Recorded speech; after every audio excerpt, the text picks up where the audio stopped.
What's up, Undisputed listeners? It's your boy, Sharpe. I wanted to tell you about my new podcast, Club Shay, where we always do something before two something. Each week, I sit down with a guest for a drink and conversation, and as host and proprietor of Club Shay, I've welcomed in esteemed guests such as Snoop Dogg, Floyd Money Mayweather, LeVar Ball, Isaiah Thomas, just to mention a few. Whether I'm talking to an athlete, a musician, an actor, or a lifelong friend, Club Shay is a place where people share inspiring and motivational stories about their journeys to prominence. The new episode drops every Monday on Apple Podcasts, Spotify, or wherever you get your podcasts. Subscribe to Club Shay now and make sure you never miss a new episode. Now back to Undisputed. Welcome to the Undisputed Podcast. I'm your host, Jenny Taft. This podcast is the full show from today's episode of Undisputed from start to finish. We've got a busy slate, so skip Shannon. Let's get to it. Welcome to Undisputed. We are live from Los Angeles. I'm Jenny Taft here with Skip Bayless and Shannon Sharpe. Good morning, guys. Good morning. Good morning. OGM Braun. Hey, Ron. You know, I was just thinking about him. He was so lucky last night. He scored a grand total of 4 points, and he was a plus-minus of -3, and his team won by 20? That's pretty good GM, I guess. That's what you do. You construct the perfect team. Oh, to win in spite of the captain. And you sit back and cheer. I got it. Here we go. GM LeBron. He's planning for the future, right? Yeah, well, exactly. You know, he was right about something, and that is Giannis Antetokounmpo. He lived up to being the All-Star Game's first pick for Team LeBron. The Greek Freak took home the MVP after going a perfect 16 of 16 from the floor and becoming the first player to have a perfect shooting night with at least 10 attempts in an All-Star game. Steph Curry and Damian Lillard each drained 8 3-pointers apiece as Team LeBron cruised to a 170-150 win. LeBron is now a perfect 4-0 since the team captain format started. So, Shannon, what is your biggest takeaway from the game you saw? Skip, before I get to my takeaway, let me first say it. I didn't necessarily agree with the NBA having an All-Star game in the middle of a pandemic, especially Atlanta, because Atlanta's been open since last April, and I know they were going to be off the chain. But since they did, the money that they raised and the awareness that they brought to HBCUs, the Thurgood Marshall Fund, LeBron James, his team played for that, $1.25 million. The United Negro College Fund, $500,000 for KDs. So thank you, Commissioner. Thank you, Chris Paul, because Chris Paul has been, even though he didn't attend an HBCU, Skip, he's been at the forefront of this and bringing attention and raising money for HBCU. So I want to thank the NBA for doing that. But LeBron was very anti even playing the game at all. He said it was a slap in their face. Yes, and I think, Skip, but give him credit. He showed up.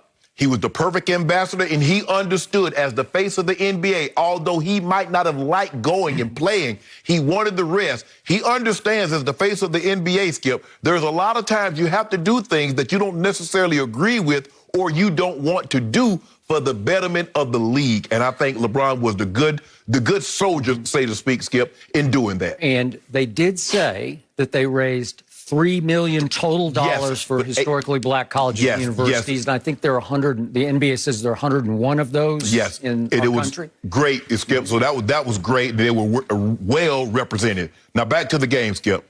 Now, I told you what was going to happen. When I told you LeBron put this team together, I told you, I said, we got some great shooting. Oh, they ain't got no shooting. You went down and you listed. Has Dame really shot the ball that well? What about Steph Curry? Has he really shot the ball well? And has Luka really shot the ball well? Have they? Have they? Have they? Yes. Not. Is Steph Curry not the greatest shooter we've ever seen? Has he been lately? Yes. First half of the year? Let's give the man averaging 30. Okay. Is he the best shooter in the league right now? No, he's ranked 36th in the league right now in three-point shooting. Who you taking over here? He is 2 percentage points below his career average. He is tied for his worst three-point shooting year of his career so far through a half a year. And he's shooting 41%. But anyway, I think what we saw last night, Skip, especially from Steph and Dame, was the greatest display of distance shooting that we've seen in an All-Star game.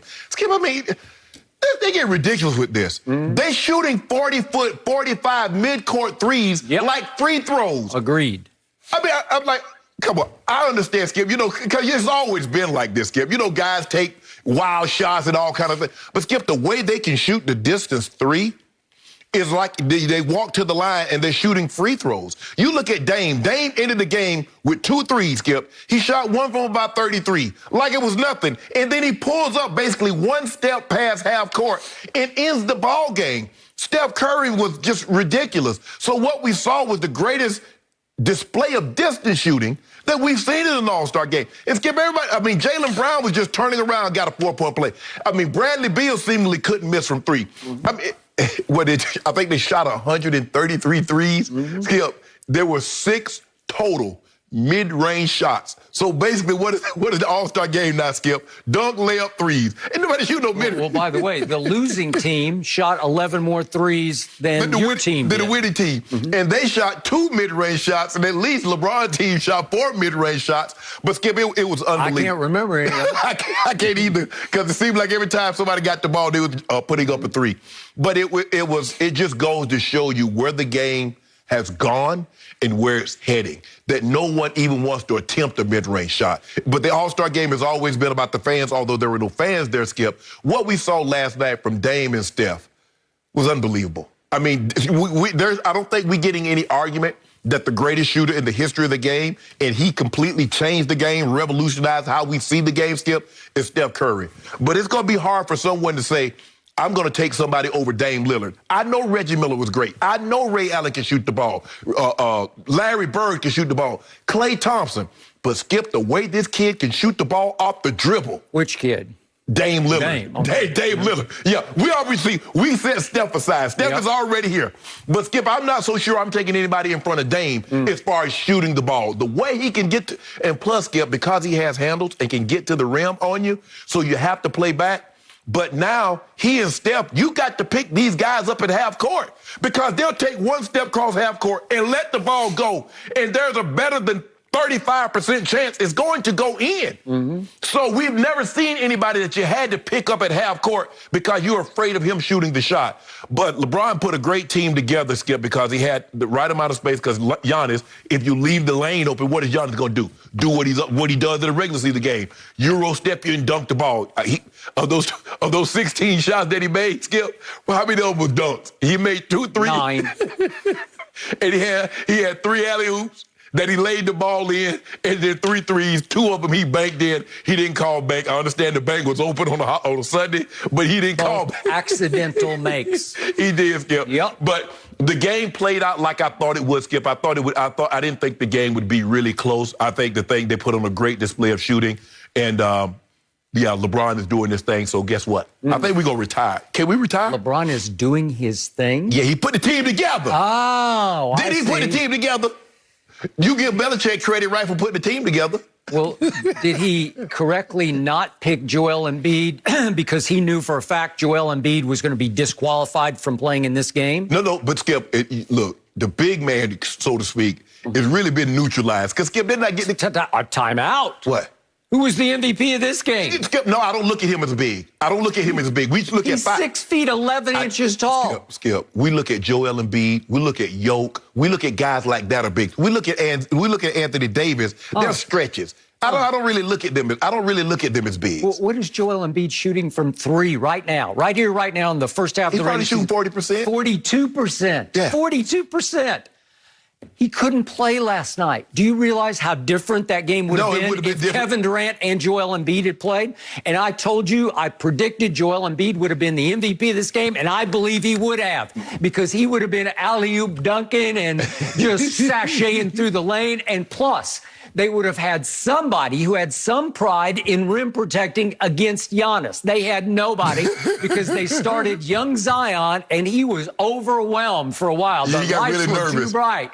His eyes got real big, and on defense, he thought, he heard in the locker room, I guess, we don't play defense in the All-Star. You don't? You don't even try to defend Giannis in the paint? Maybe Zion can't defend Giannis, but Giannis had the most wide open lane to the basket in an All-Star game I have ever seen. No MVP of any All-Star game in history has scored more easily or more luckily than Giannis did last night.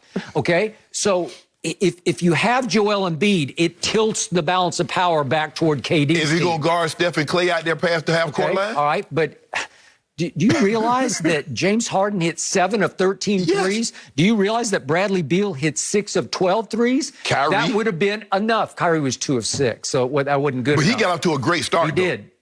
Okay, so let me get back to your premise. I agree with you. That was the greatest display of distance shooting we have ever seen. These two, Steph Curry, Damian Lillard, are by far the 2 greatest distance shooters this league has ever seen. But why is that? Because they dare to be. Yeah. Because they can be. It's like a new thing where their coaches just say, okay, do that. You want to shoot a logo 3? I'm good. And Dave is talking about adding that to his actual game. He said, I'm thinking about shooting it in an actual game. Okay, all right. So I got it. But I don't know if back in history, let's even go back just to Reggie Miller. What if Reggie Miller had said, I'm going to start shooting logo threes? They're going to pull your butt out of the game. Well, they would have pulled your butt out of the game because it would have been disrespectful to the game because people would be saying, that's a clown shot. Right. You can't make that consistently. And they shooting, Skip, I get it. Okay, late in the shot, like Bradley Beal hit one at the end of the third quarter. That's when they normally take those shots. Okay. But Dame is shooting that ball with 16 seconds on the shot clock. Steph Curry shooting that ball with 12, 13 seconds on the shot clock. Okay. Not that early in the shot clock, you taking a shot from 40. Okay. So what if Ray Allen had decided early in his career, I'm going to shoot logo threes? Could he have made them? I'm sure he could have. Would he have as much range as these two? Sure he would have. Yeah. But nobody ever dared to shoot those shots until now. Right. And they have shown that in stretches they can hit enough that it makes it a credible shot. Yes. Now, again, I'll talk about this. I'll save my ammo for this for later. But Steph and Dame in the postseason haven't been able to make as many of these kind of shots. So they really work in all-star games. They really would have worked for the Globetrotters. You know, these are Globetrotter kind of shots. They work in the regular season, Skip, because you play a team, and then guess what? You're on to the next. You're on to the next. But in a playoff series, you focused in on that. Right. And when teams game plan against you to either double you or honor you at the logo, where they're going to stay in tight and hope their rim protectors will take you if you go blow by them. Right. Well, then it's a whole different game. But last night, nobody's trying, so they're saying, okay, take that, take that. And they made 8 out of 16 apiece, which brings me to MVP. One of those two should have been MVP. I thought Dame. Okay, I thought Steph, just because Steph did his damage early and set the whole tone for the whole game. In his first half, he made 6 threes in the first half, which was sensational, and they won the first 2 quarters. Obviously, they're playing quarter to quarter to quarter. Dame did more damage in the second half, and then Dame did hit the quote-unquote walk-off shot. But in this new system in which they play, you only have to get to one. Last night, it was 170. So his walk-off shot made it a 20-point game. So I can't give it like a real walk-off. Well, Skip, the thing was, Skip, he hit the shot to get to 167 from about 33, and then he comes right back down and hits the shot. Skip, one step past half court. I get it. You know, you're like, well, hey, you know, I mean, we're already up 17. What's the likelihood of they running off this many points and beating us in a game like this? But he had hit those shots early in the game. That wasn't the first one. So that makes me think, and even Paul George says, I thought the shot that he took on me when I was in OKC was a bad shot. Clearly, it's not a bad shot, Skip. Okay.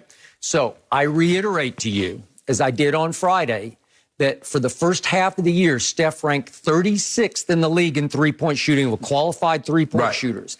Dame ranked 82nd in the league in the first half. He's at 38%, which in this day and age, I used to think 38% was pretty good.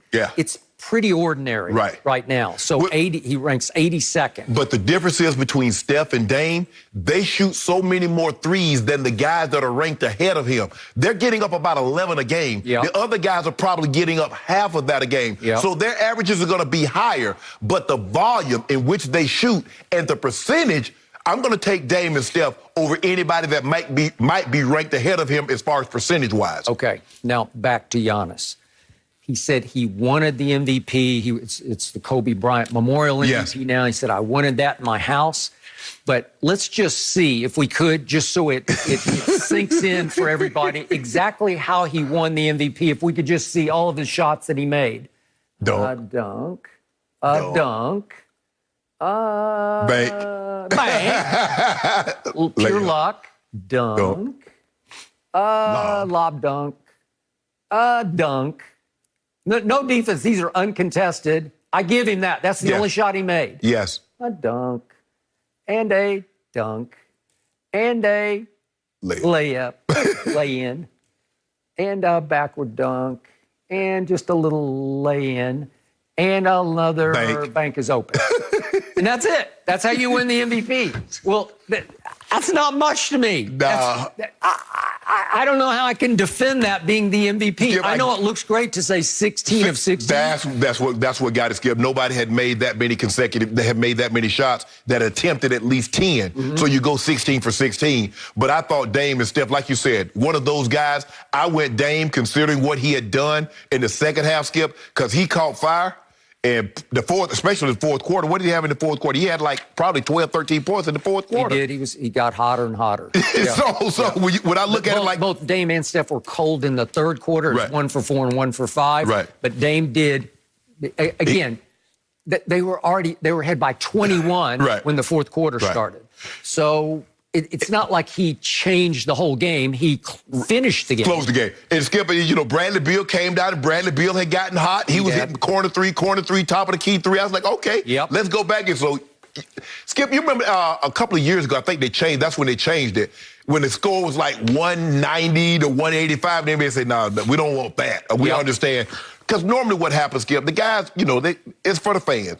So you see a lot of threes, you see a lot of layups, but come fourth quarter, the guys normally lock in. Yep. That's what normally happens. And in that game, the 190, 180 something game, nobody locked in.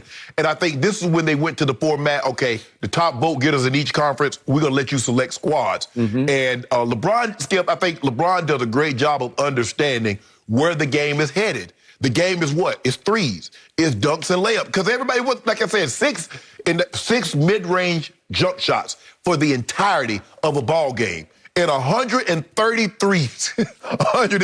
threes, Skip. They shot more threes than they did twos. Even when you count layups and dunks.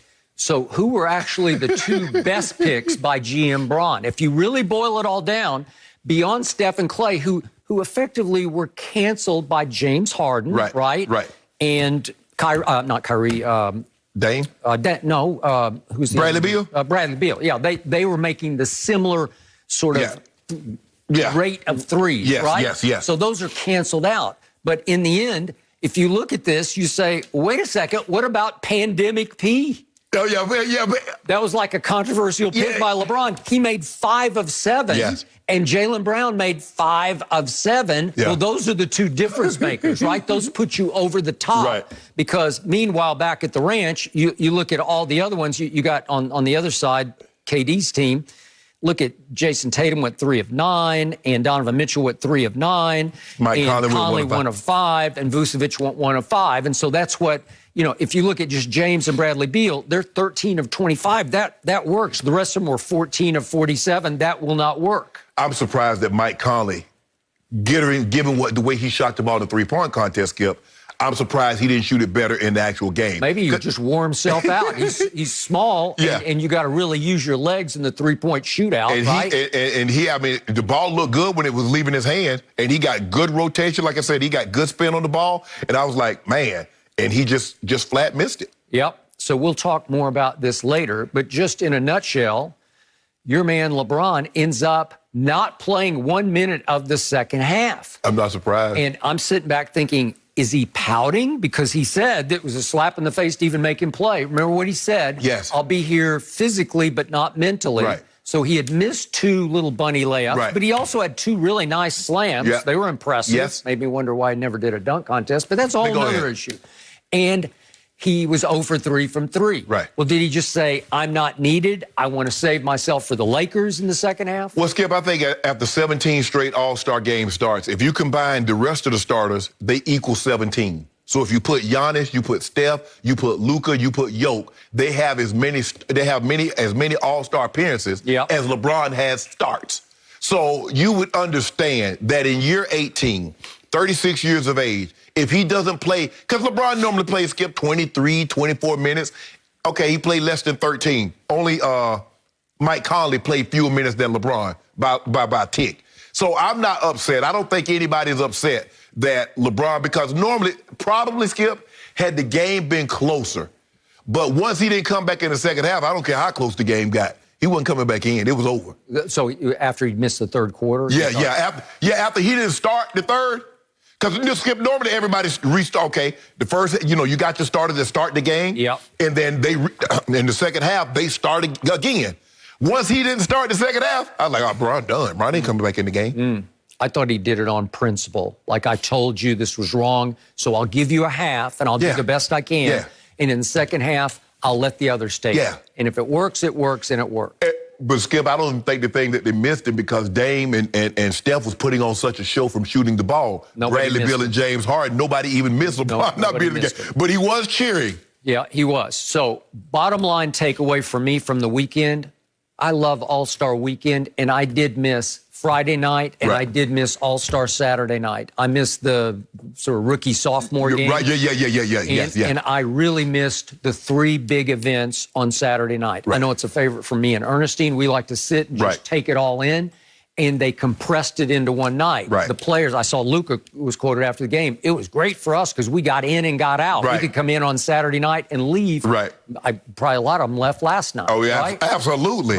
So the point is, for them, it was better. For us, it was not. I know, just for me as a fan, it was not better. And that's what the people need to understand, Skip. They're like, they ain't playing no defense. They ain't playing no defense. Well, they putting on a show. I mean, you don't want to see nobody want to see a 73-80 ball game with an All-Star game, Skip. You want to see up and down. But I like real basketball in the fourth quarter if it's close, but that wasn't close. It wasn't close. Because, Skip, remember last year how the fourth quarter was? It was great.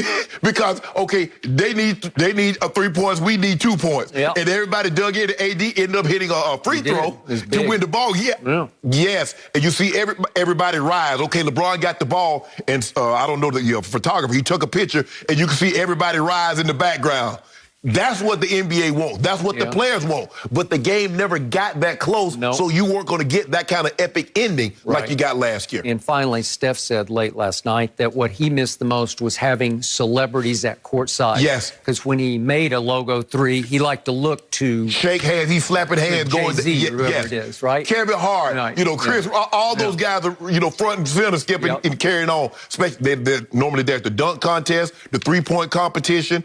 But I missed the sophomore rookie game also because now we're not going to get an opportunity to see Zion.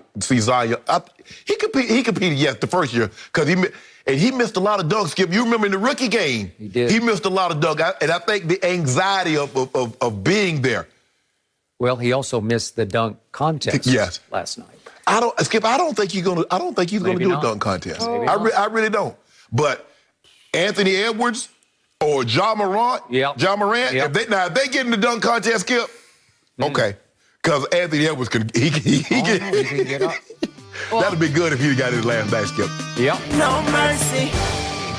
Hey, Undisputed listeners, I wanted to tell you about our brand new Fox Sports app and website, foxsports.com. Reimagine for the modern sports fan. Go ahead, download the new app right now. You don't even have to pause this episode. Every day on the new app and website, you'll see the top stories in sports, plus a rich world of written content, videos, social media, and analytics to give you a 360-degree view of the most important stories of the day. Streaming live TV has never been so easy or elegant. Every Fox Sports game, including all pregame and postgame shows, are just one click away. For the extra invested fan, we also go deep with real-time wagering lines, trending prop bets, win probability, and key player projections. Download the new Fox Sports app or visit www.foxsports.com. Hey, Undisputed listeners, it's Charlotte Wilder here to tell you about my new podcast with Mark Titus called the People Sports Podcast. It comes out every Thursday, and Mark and I take one of the big stories of the week, and then we go off on tangents you never saw coming. This might mean that we start talking about the Dodgers winning the World Series and end up wondering if Knicks fans deserve happiness. Or begin with LeBron's greatness and end up drafting our ultimate beer league softball team made up of old athletes. Whatever it is, the only rule of the show is that it has to be fun and funny, because these days we can all use as many laughs as we can get. So check it out wherever you get your podcasts and come down weird sports rabbit holes with us. We can't wait to have you. All right, here is the current situation. The Cowboys have until 4 p.m. Eastern tomorrow to either get a deal done with Dak Prescott or franchise tag the quarterback before he officially becomes a free agent. Recent reports are that things are, quote, positive between Dak and the team over the weekend as the deadline quickly approaches. So, Shannon, is it a good sign or a bad sign that nothing has happened yet? I think it's a bad sign, Skip. We all played the game as a child. T-tag. Tag, you're it. Freeze. You can't go anywhere, Skip. And I believe that's what's going to happen to Dak. They're going to put the freeze tag on him again, which means inhibits his right as a free agent to go test the market. I don't get, Skip. You put the tag on him on July 15th of 2020. And here we are in March of 2021, and what? Was anybody not thinking, say, well, damn, if we don't get something done, we might be in the same situation again? What you should have done when Dak was heading into his third season, Skip, start working on a deal. Because just imagine if you had got a deal done for $35 million. Now, what a bargain that would be. But you wait till the very last minute. And I told you, Skip, you can't wait till everybody else starts setting the market and expect Dak to come in like, oh, yeah, that's a good deal right now. No. Those guys got 3-4 years left on their deal, and they're getting $35 million. So Dak says, hold on, I got no years left. I need more than that. I just don't get the Cowboys, what they're thinking is, Skip. That's what's befuddling to me, is that we find ourselves, well, I find myself talking about it, but they find themselves in the very predicament, Skip, they were in a year ago. Is that, okay, here's the tag. I mean, if they're going to tag him, they're going to give him a long-term deal. At this point, you know what Dak is asking for. Either you go to like, well, Dak, this is where we can go or we can't. And I believe they're saying, Dak, they know what Dak wants, because Jane Slater mentions in her article, Skip, it was right up under Patrick Mahomes, 44 million. We know Patrick Mahomes got 45 million. So there's a general indication of where Dak is kind of heading. I don't believe they're going to get anything done. They're going to put the tag on him. And guess what? It's going to be a long, drawn-out process again. And you and I going to come in here and you're going to talk about it, and you're going to throw your hands up in there and says, I don't know what my Cowboys are doing, because they had a whole year, actually had a year and a half to figure this out. And for some reason, they still haven't got it figured out yet. Okay. To answer Jenny's question, I'm still holding out hope that this is a good sign, that maybe they're actually negotiating. And Todd Archer of ESPN has reported that, according to multiple sources, they have had talks recently. Right. And the talks have been, quote, good and, quote, positive. Okay. So what's happening? Man, what you do this weekend? Man, I had a good time. Is everything okay? How's the family? Family's good. Yeah. Are we talking long-term deal? Or not. Exactly. Okay, so the clock ticks toward what you could say is kind of a phony deadline, because all you have to do is place the hold on him with, like you said, a tag you're it deal. It's like, okay, we are required by NFL rules. Right. We have to do this by 4 o'clock Eastern time tomorrow. Correct. You can continue to negotiate past that. Right. But it is kind of an artificial deadline that could make you both come to the table and say, this is dragging on too long. Right. Let's compromise. So I am hoping against hope that at 3 Eastern tomorrow, they announce a big long-term deal. 4 years, 5 years, whatever it is. Now, some people are speculating Dak will only want 3 years, because last year he wanted only 4 years. So is it down to just a 3-year deal? It's shorter and shorter. Pretty soon, Dak only want a 2-year deal. We're heading in that direction. I don't think that any deal is going to get announced. I think you're right that they will place yet another, this would be the second tag on him, at $37.7 million. But there is no way they will place a third on him a year from now, which would be $54 million. They're not going to do that. Because that's, Skip, remember now, it's being reported that's what he wants the final year of his deal to be anyway. Okay. That he wants, 40 this, 40 this, 40 this, and then last year 50 plus. Okay, I got it. My gut is he's on his way out of town, that he's about to play on a final year's deal. Yeah. And it's good money, man. That's 37.7. That'll work. Yeah. Right? Yeah. I mean, you can't feel cheated by that deal, right? No state tax, it takes it. But, Skip, don't you feel like at this point everybody is dug in and nobody wants to budge? It's like we're playing tug of war, and both sides are just like, we're exhausted, and can't nobody gain look like what it seems to be an advantage. Yes, I believe that happened. But you failed to note that back in September of 2019, this is going back a ways now. Right. Jerry Jones said after game number 1 at Jerry World, a win over then the woeful New York Football Giants. Right. He said a deal with Dak was Imminent. Yeah. And somebody said imminent meaning what? And he said hours, days. Yeah. You know, he was talking about hours or days. Yeah. Okay, that's imminent because he had just gotten Zeke to come home from Cabo to sign the biggest deal any running back in football had at the time. So Zeke was back in the fold. We thought a happy camper, wasn't going to quite live up to the deal, but Dak, we thought was about to follow him in line and get a big new deal that would be worthy of how he had performed so far. Right. Well, guess what happened? He had a new agent named Todd France, and Todd France said, man, you played really well. Let's maybe wait a couple of weeks and see how you play next week at Washington. And he played great at Washington. Let's see one more week. Let's see how you play against Miami. Then they were the Pits, man. They were the worst team in the league at that point. They were tanking for 2 at that point in time. They were tanking for 2, and they tanked for Dak, too, because Dak lit them up. Yes. So he had 3 weeks of the best football any quarterback had played against what you dismissed as garbage competition, right? But 3 weeks of that he had. And his agent is saying, wait a second, we didn't ask for enough money. Well, Jerry thought you had agreed on the money. Right. He thought you had a verbal handshake, kind of the way they do it in Texas and Arkansas, your word is your bond. Right. He thought you had that kind of deal, Todd, and you didn't. You did not. You jerked that old proverbial negotiating rug out from under a guy who doesn't want that rug jerked out from under him by anybody. And once you do that to him, it is hard to get him back to the table. Because he thought you had something that you agreed on and you didn't agree. So then everybody kept saying, well, Dak is betting on himself the rest of the year. What happened over the last 13 games? He did not live up to my lofty expectations for Dak's performance. He had a bunch of bad games. You gave him Fs for 7 out of those 13 games. And I thought he bet on himself and lost, at least in Jerry's eyes, because Jerry's saying, I'm supposed to give that money to that kid? Right. But here's the thing, Skip. Remember, we're going to talk about options and choices. What are his options? And then I can tell you Jerry's choices. He has no options at this. Okay, you can go back with Andy Dalton. You can go back with Garrett Gilbert. You can go back with Ben Anthony DiNucci. So, Skip, options and choices. What are his options? Then I can tell you his choices. Unless we have another, you could say artificial deadline, but it is looming for April 29th. What happens on that evening?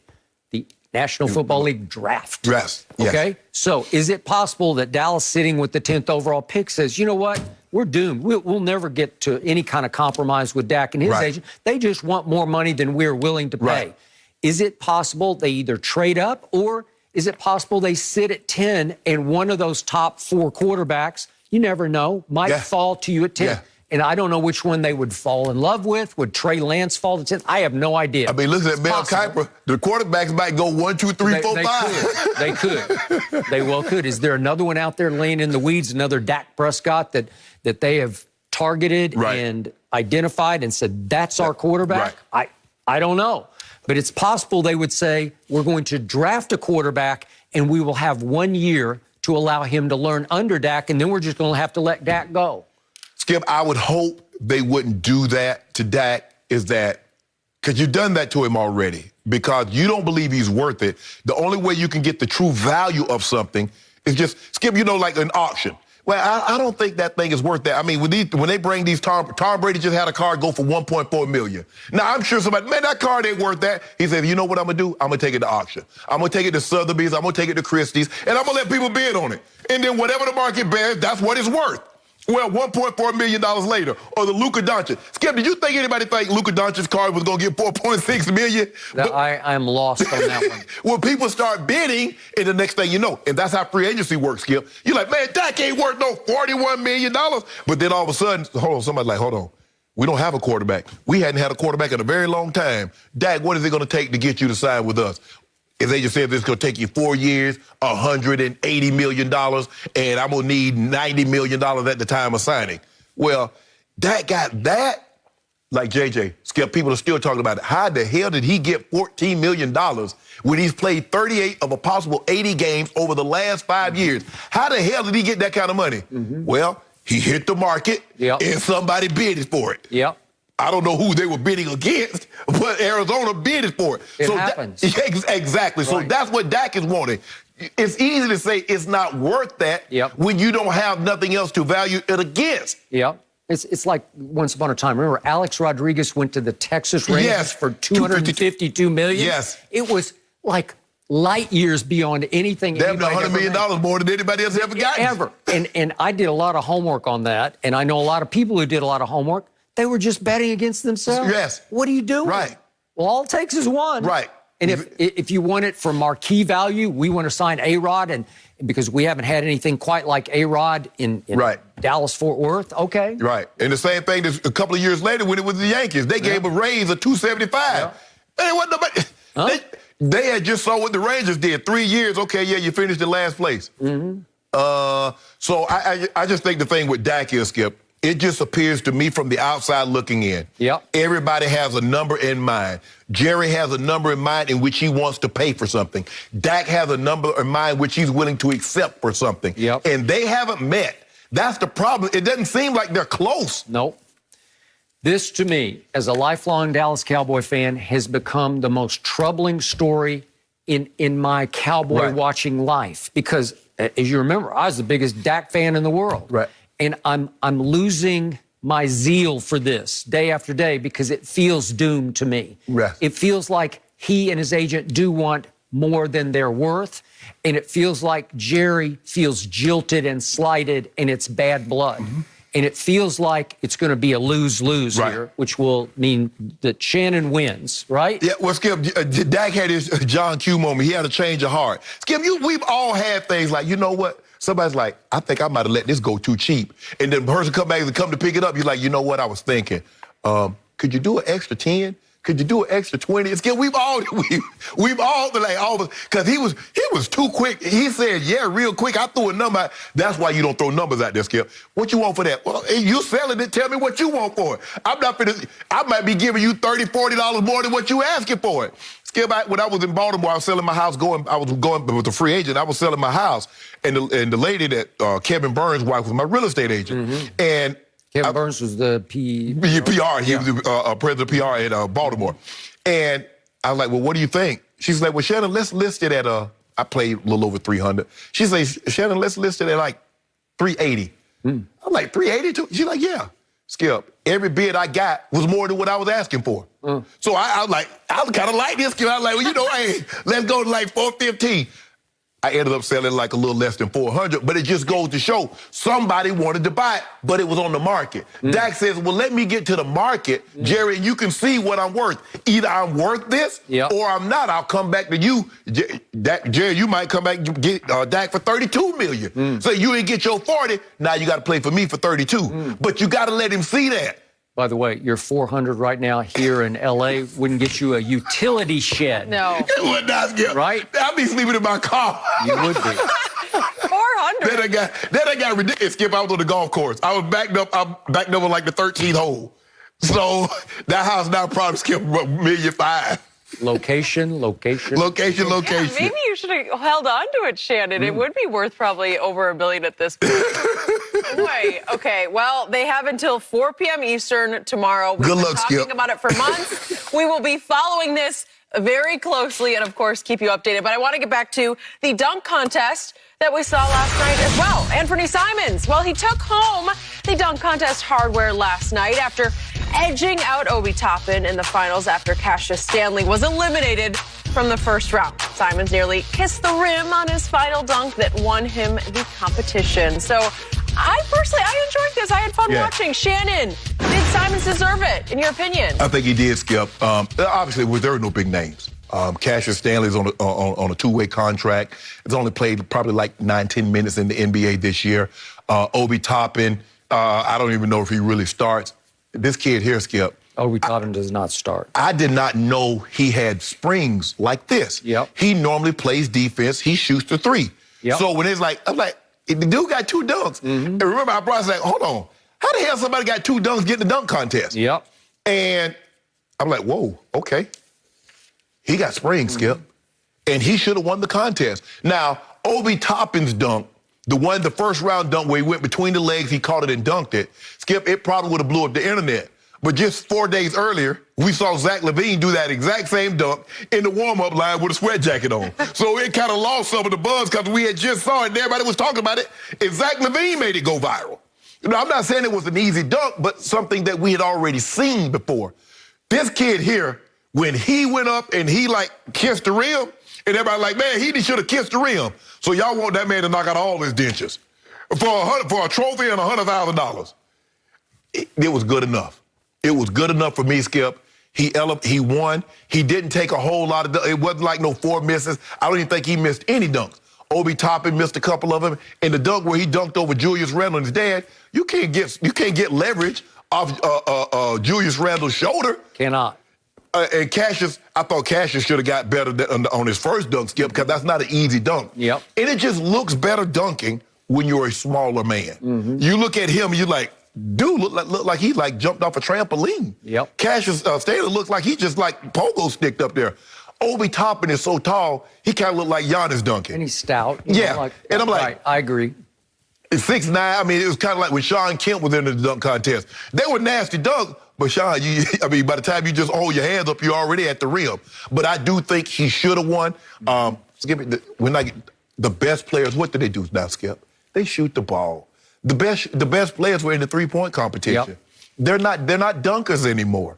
So that game has transitioned away from that. So the days of you hoping to get Jordan and Dominique and Vince Carter and Kobe's. Yep. Skip, that's over. Clyde Drexler's, that's over. Okay, just for the record, to answer your question, we start with Cassius Stanley. He's played most of the year for the Fort Wayne Mad Ants in the G League. G League. Okay. Anfernee Simons for the Portland Trailblazers averages the 10th most minutes on the team, on the Trailblazers. Right. Obi Toppin, as a rookie, averages the 13th most minutes on the Knicks team. Right. On the Knicks team. Right. The Knicks are improving. Right, Obviously, they're above 500 at the All-Star game. Okay, got it. So that's what you had on hand. You had those three, and I always enjoy it because of all the things you just said. Right. But Ernestine, my wife, has turned into a huge slam dunk fan over the 16 years we've been together. So she's sitting with me watching the dunk contest, and she keeps saying, now, who's that guy? And I say, well, you don't know him. And finally, after... Hell, I don't know After 5 minutes, she says, I'm out. And she gets up and walks out. She says, I don't know any of those guys. Because she got hooked in the Dwight Howard years where he did 4 straight dunk contests. Yes. And he's Superman, and he's getting cupcakes off the, up off the rim.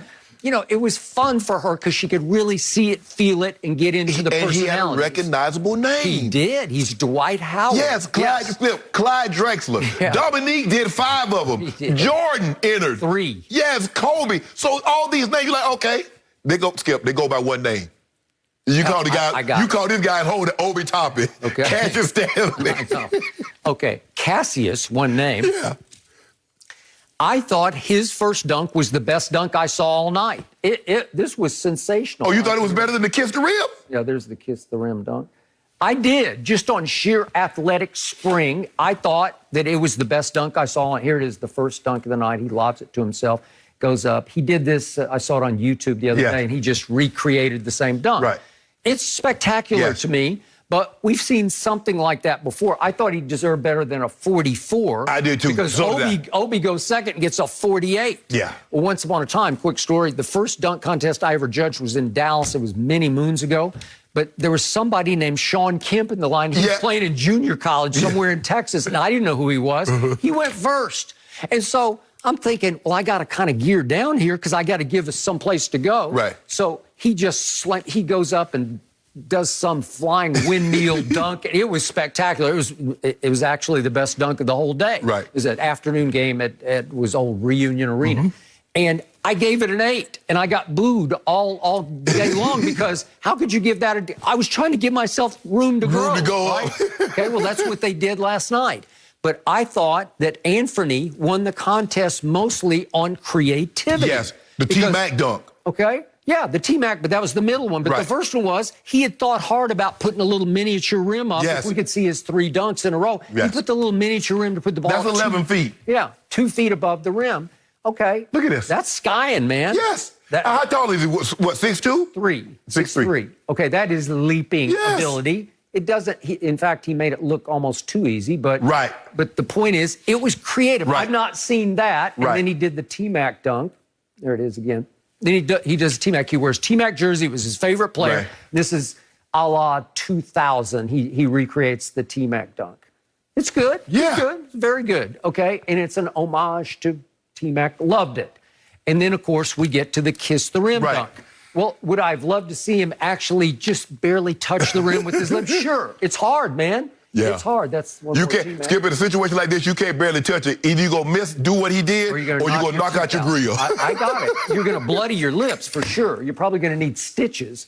But at least he tried, and he said I had to go smooch face to really Right. push it out there to show that I got there. He said in practice he couldn't quite get there. It's hard, man. It's too dangerous. Exactly, Yeah. Skip. Because, look, we've all played sports and collided with somebody. And your mouth hit their head and vice versa, and you know how that feels. Now, imagine that your head is not as hard as that rim. So imagine at the force he's coming, Right. and he hits that rim. Okay, I got it. But he is why the big names won't do this contest, because he worked hard at that. Yes! He said he thought he brainstormed with his buddies, and they're coming up, and he threw out a lot of ideas. What if I do this? And then the kiss the rim thing was the last thing they threw out, and everybody thought it was crazy for a while. And then he started thinking, maybe it's Right. not crazy. Exactly. Yeah, maybe it's a great idea. Has anybody ever tried that?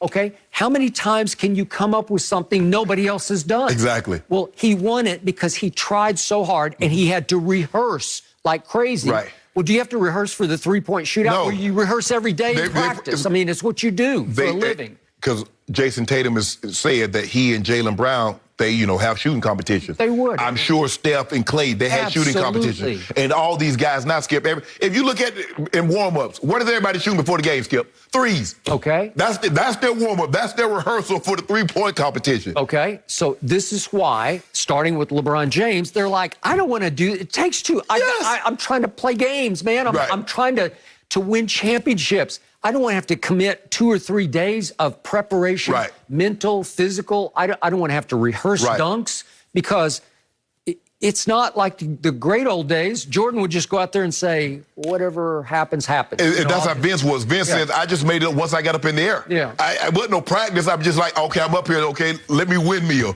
Or let me three.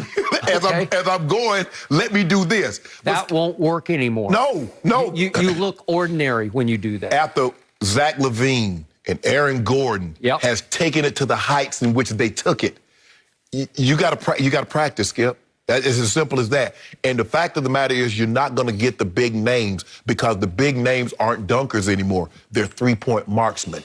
The Kevin Durant's, the Bradley Beals, the Stephs, all these guys put the ball. Dame Lillard's. Dame actually entered a dunk contest. He did. He did a dunk. Yeah. He did. And Skip, remember they had 3 alley hoops back-to-back. Steph caught one, Dame caught one, and even Chris Paul caught a lob last night. Yep. But the days of you getting the big-name stars, Skip, to participate in the dunk contest, Skip, I don't think it's going to happen. I don't think it's going to happen again. I don't think we're going to see those glory days. Okay, well, I'll still watch it, but I'm much more interested in the three-point contest. Maybe you can coach Zion. Maybe you can coach Ja Morant. Maybe you can coach some of Anthony Edwards or somebody. But the days I'm talking about, Skip, I'm talking about the name. Dominique was a 9-time. Jordan was 11, 12-time All-Star. Clyde Drexler. Skip, those guys are not coming. Kobe, well, we know how many. They're not coming back, Skip. And remember, Ja has a mystique that got created on YouTube back in his college, but back to his high school days. Well, he doesn't want to risk damaging his sneaker-selling mystique by losing the dunk contest. And plus, Skip, now, if you just go on YouTube, they got these professional dunkers. Yeah. And they're doing dunks that these guys won't even attempt to do. Guys are running past the rim and windmilling and dunking back. So you're like, well, you're not even in the NBA. You can do that. That guy should be able. Because you know how it works, Skip. If a guy that's walking the streets can do a dunk, they automatically, well, he's in the NBA. He should be able to do it. No, it doesn't work. It doesn't work like that. So in the end, the dunk contest got too good for its own good. It did. But it's Skip. But I still, even though there were not any names. No, I know. I'm going to watch it anyway. I watch it, and I love how they had it, Skip. Not all these 25 people that can't do any dunks. It was like 1 round, 2 rounds. Okay, here's the final. And I did like the change where you just vote for a player instead of giving them a score in the final round. It was 3-2, obviously. And then you ain't got to worry about, well, I wonder what he going to give him. No, just vote who's better. Exactly. Good I like idea. it. Good change. Well, and it is kind of interesting, too, because maybe the expectations were lowered, but these three players did get more hype than they've been getting, considering the fact. So an opportunity to step up. I know it's dunk not contest. He is the Lord, exactly the same. No mercy.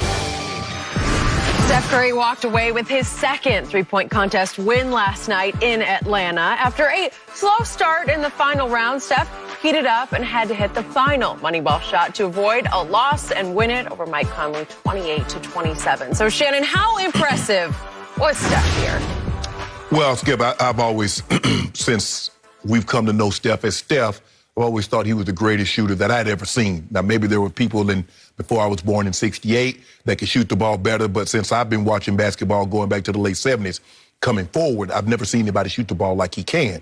But the problem with greatness is that the greater you are, the more is expected of you. Skip, every time he shoots the ball, people automatically, that's supposed to go in. Dang, Steph, you having an off night. Dude missed one shot because that's how greatness works, Skip. Michael Jordan, when he shot the ball, you expected it to go in. Larry Bird. And the greater you become, the more that is expected. They expect Steph Curry, every three-point competition, because he's the greatest, to win. Yep. And it shouldn't be even close. But that's not how it works. But Mike Conley put pressure on him. Mike Conley went and got 28. Steph Curry goes and get 31. Mike Conley goes and gets, 27. 27. And Steph didn't get off to the great start. He did not. He missed 4 or 5. Missed 4 or 5. He made the money ball. And then he got down to the last rack because Mike Conley didn't miss on the last rack. It gets down to the last rack and Steph can miss one, but it can't be the money ball. And what did he do? He goes boom, boom, boom, miss, boom, and then he shoots the money ball, boom. Because we've seen a situation, he had won the three-point competition before, Skip, but if I'm not mistaken, he lost either to Joe Harris or Clay in a very similar situation where it came down to the last rack, the last few shots. Joe Harris. And in Charlotte, his hometown. And hometown. And I know he really wanted to win that one. And then he missed it. And everybody was like, well, Steph, no. He's still Steph Curry.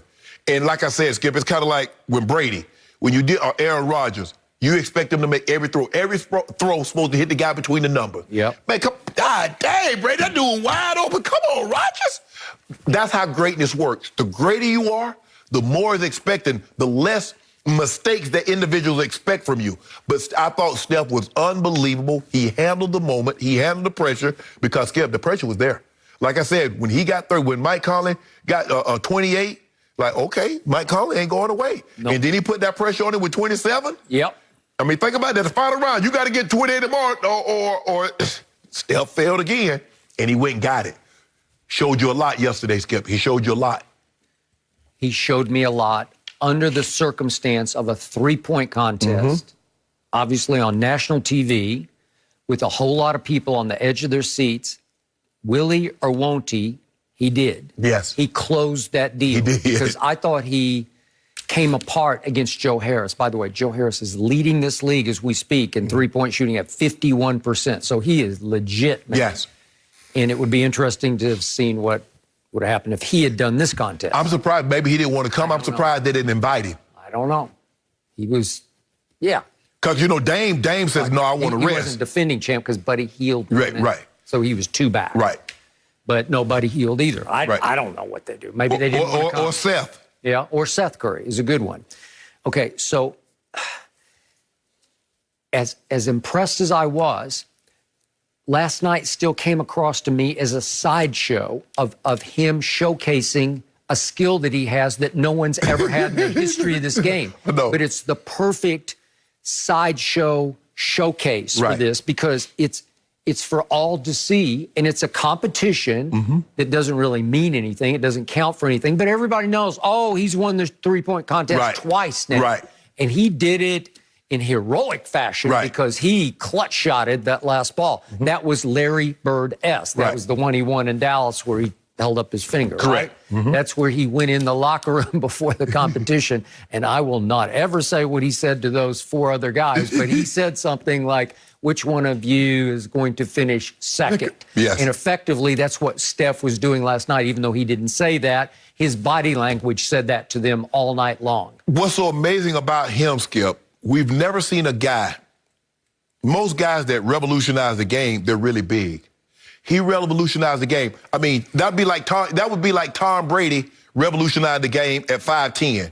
Or that would be like it's still sort of like Tom Brady, given how bad that 40 looked at the combine, but right? He's prototypical as far as size. Yeah. Look at Steph Curry, like, and I think that's why people gravitate. I can be Steph Curry. Steph Curry is an average guy. Yep. I can't be no 6'9" like LeBron. Right. I can't be 7 foot like Elijah Wood. I can't jump like Jordan or Kobe. Right. But I can do that. I can shoot the ball. Yeah. Look.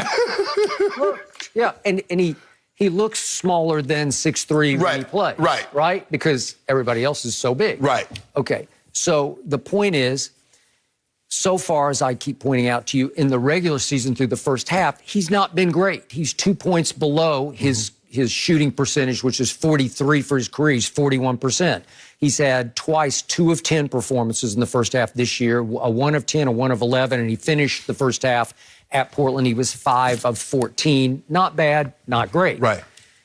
The point is, his regular season numbers, his back-to-back MVP numbers, which were just off the charts. We'd never seen anything like those. Right.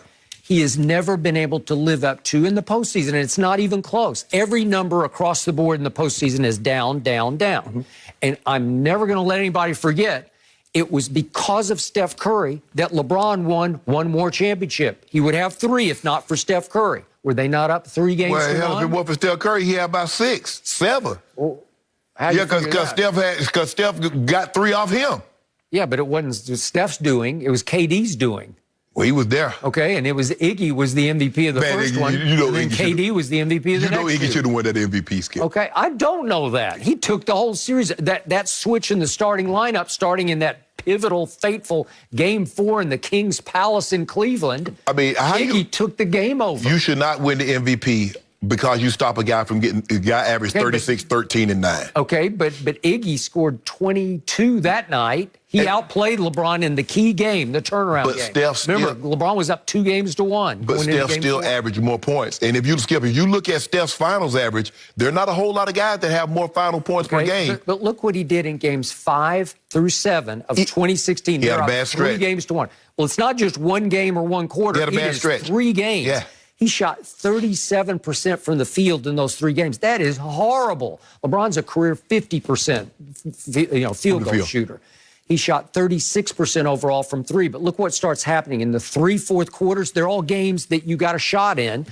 He shoots 30% from the field. He was 6 of 20 in the fourth quarters, and he was 3 of 12 from 3. That's 25%. Because they just said, no, you can't have that. Right. And if he forced it up, he missed most of them. But here's the thing. Right now, Skip, he's having to work so hard because there is no Clay. So you can devote all your attention. Are you really concerned about Andrew Wiggins? Are you concerned about Kelly Oubre? Draymond is playing unbelievable, but Draymond is going to have more assists than points at the end of the season. And allow me to finish this. Game 7. This is it. Do or die at Oracle. Yeah. And it's Steph's house. You're on display. You're on stage. He shoots, this is against LeBron, 2016. Yeah. He goes 6 of 19, 1 of 6 from 3. But in the fourth quarter, he goes 4 of 14 and 1 of 5 from 3. Well, that's horrible. And in those last 3 games, he's got 7 assists to 12 turnovers. That's horrible. Yeah. He really stunk it up in those 3 games. But that's okay. I still take him. And all that. He didn't play well in that stretch in 2016, games 5, 6, and 7. But there ain't very many guys you won't shoot in the 3. Okay. And just to cap this off, in the 2019 finals, obviously they didn't have KD for a while. He came back and then he was gone. They lost Clay in the closeout game. But look what he did in game 4 at Oracle. They're down 2 games to 1. And he shoots 2 of 9 from 3. And then in game 6, the closeout game, he was 3 of 11 from 3. The game they should have won was game 3 when they went back and he had that 47. He got off to that roaring start. That was the game that they should have won. Okay, but they didn't. He was 6 of 14 from 3 in that game. But remember, in the closeout game with 8 seconds left, they're down 1, and he's got a 3 to win it. He missed it.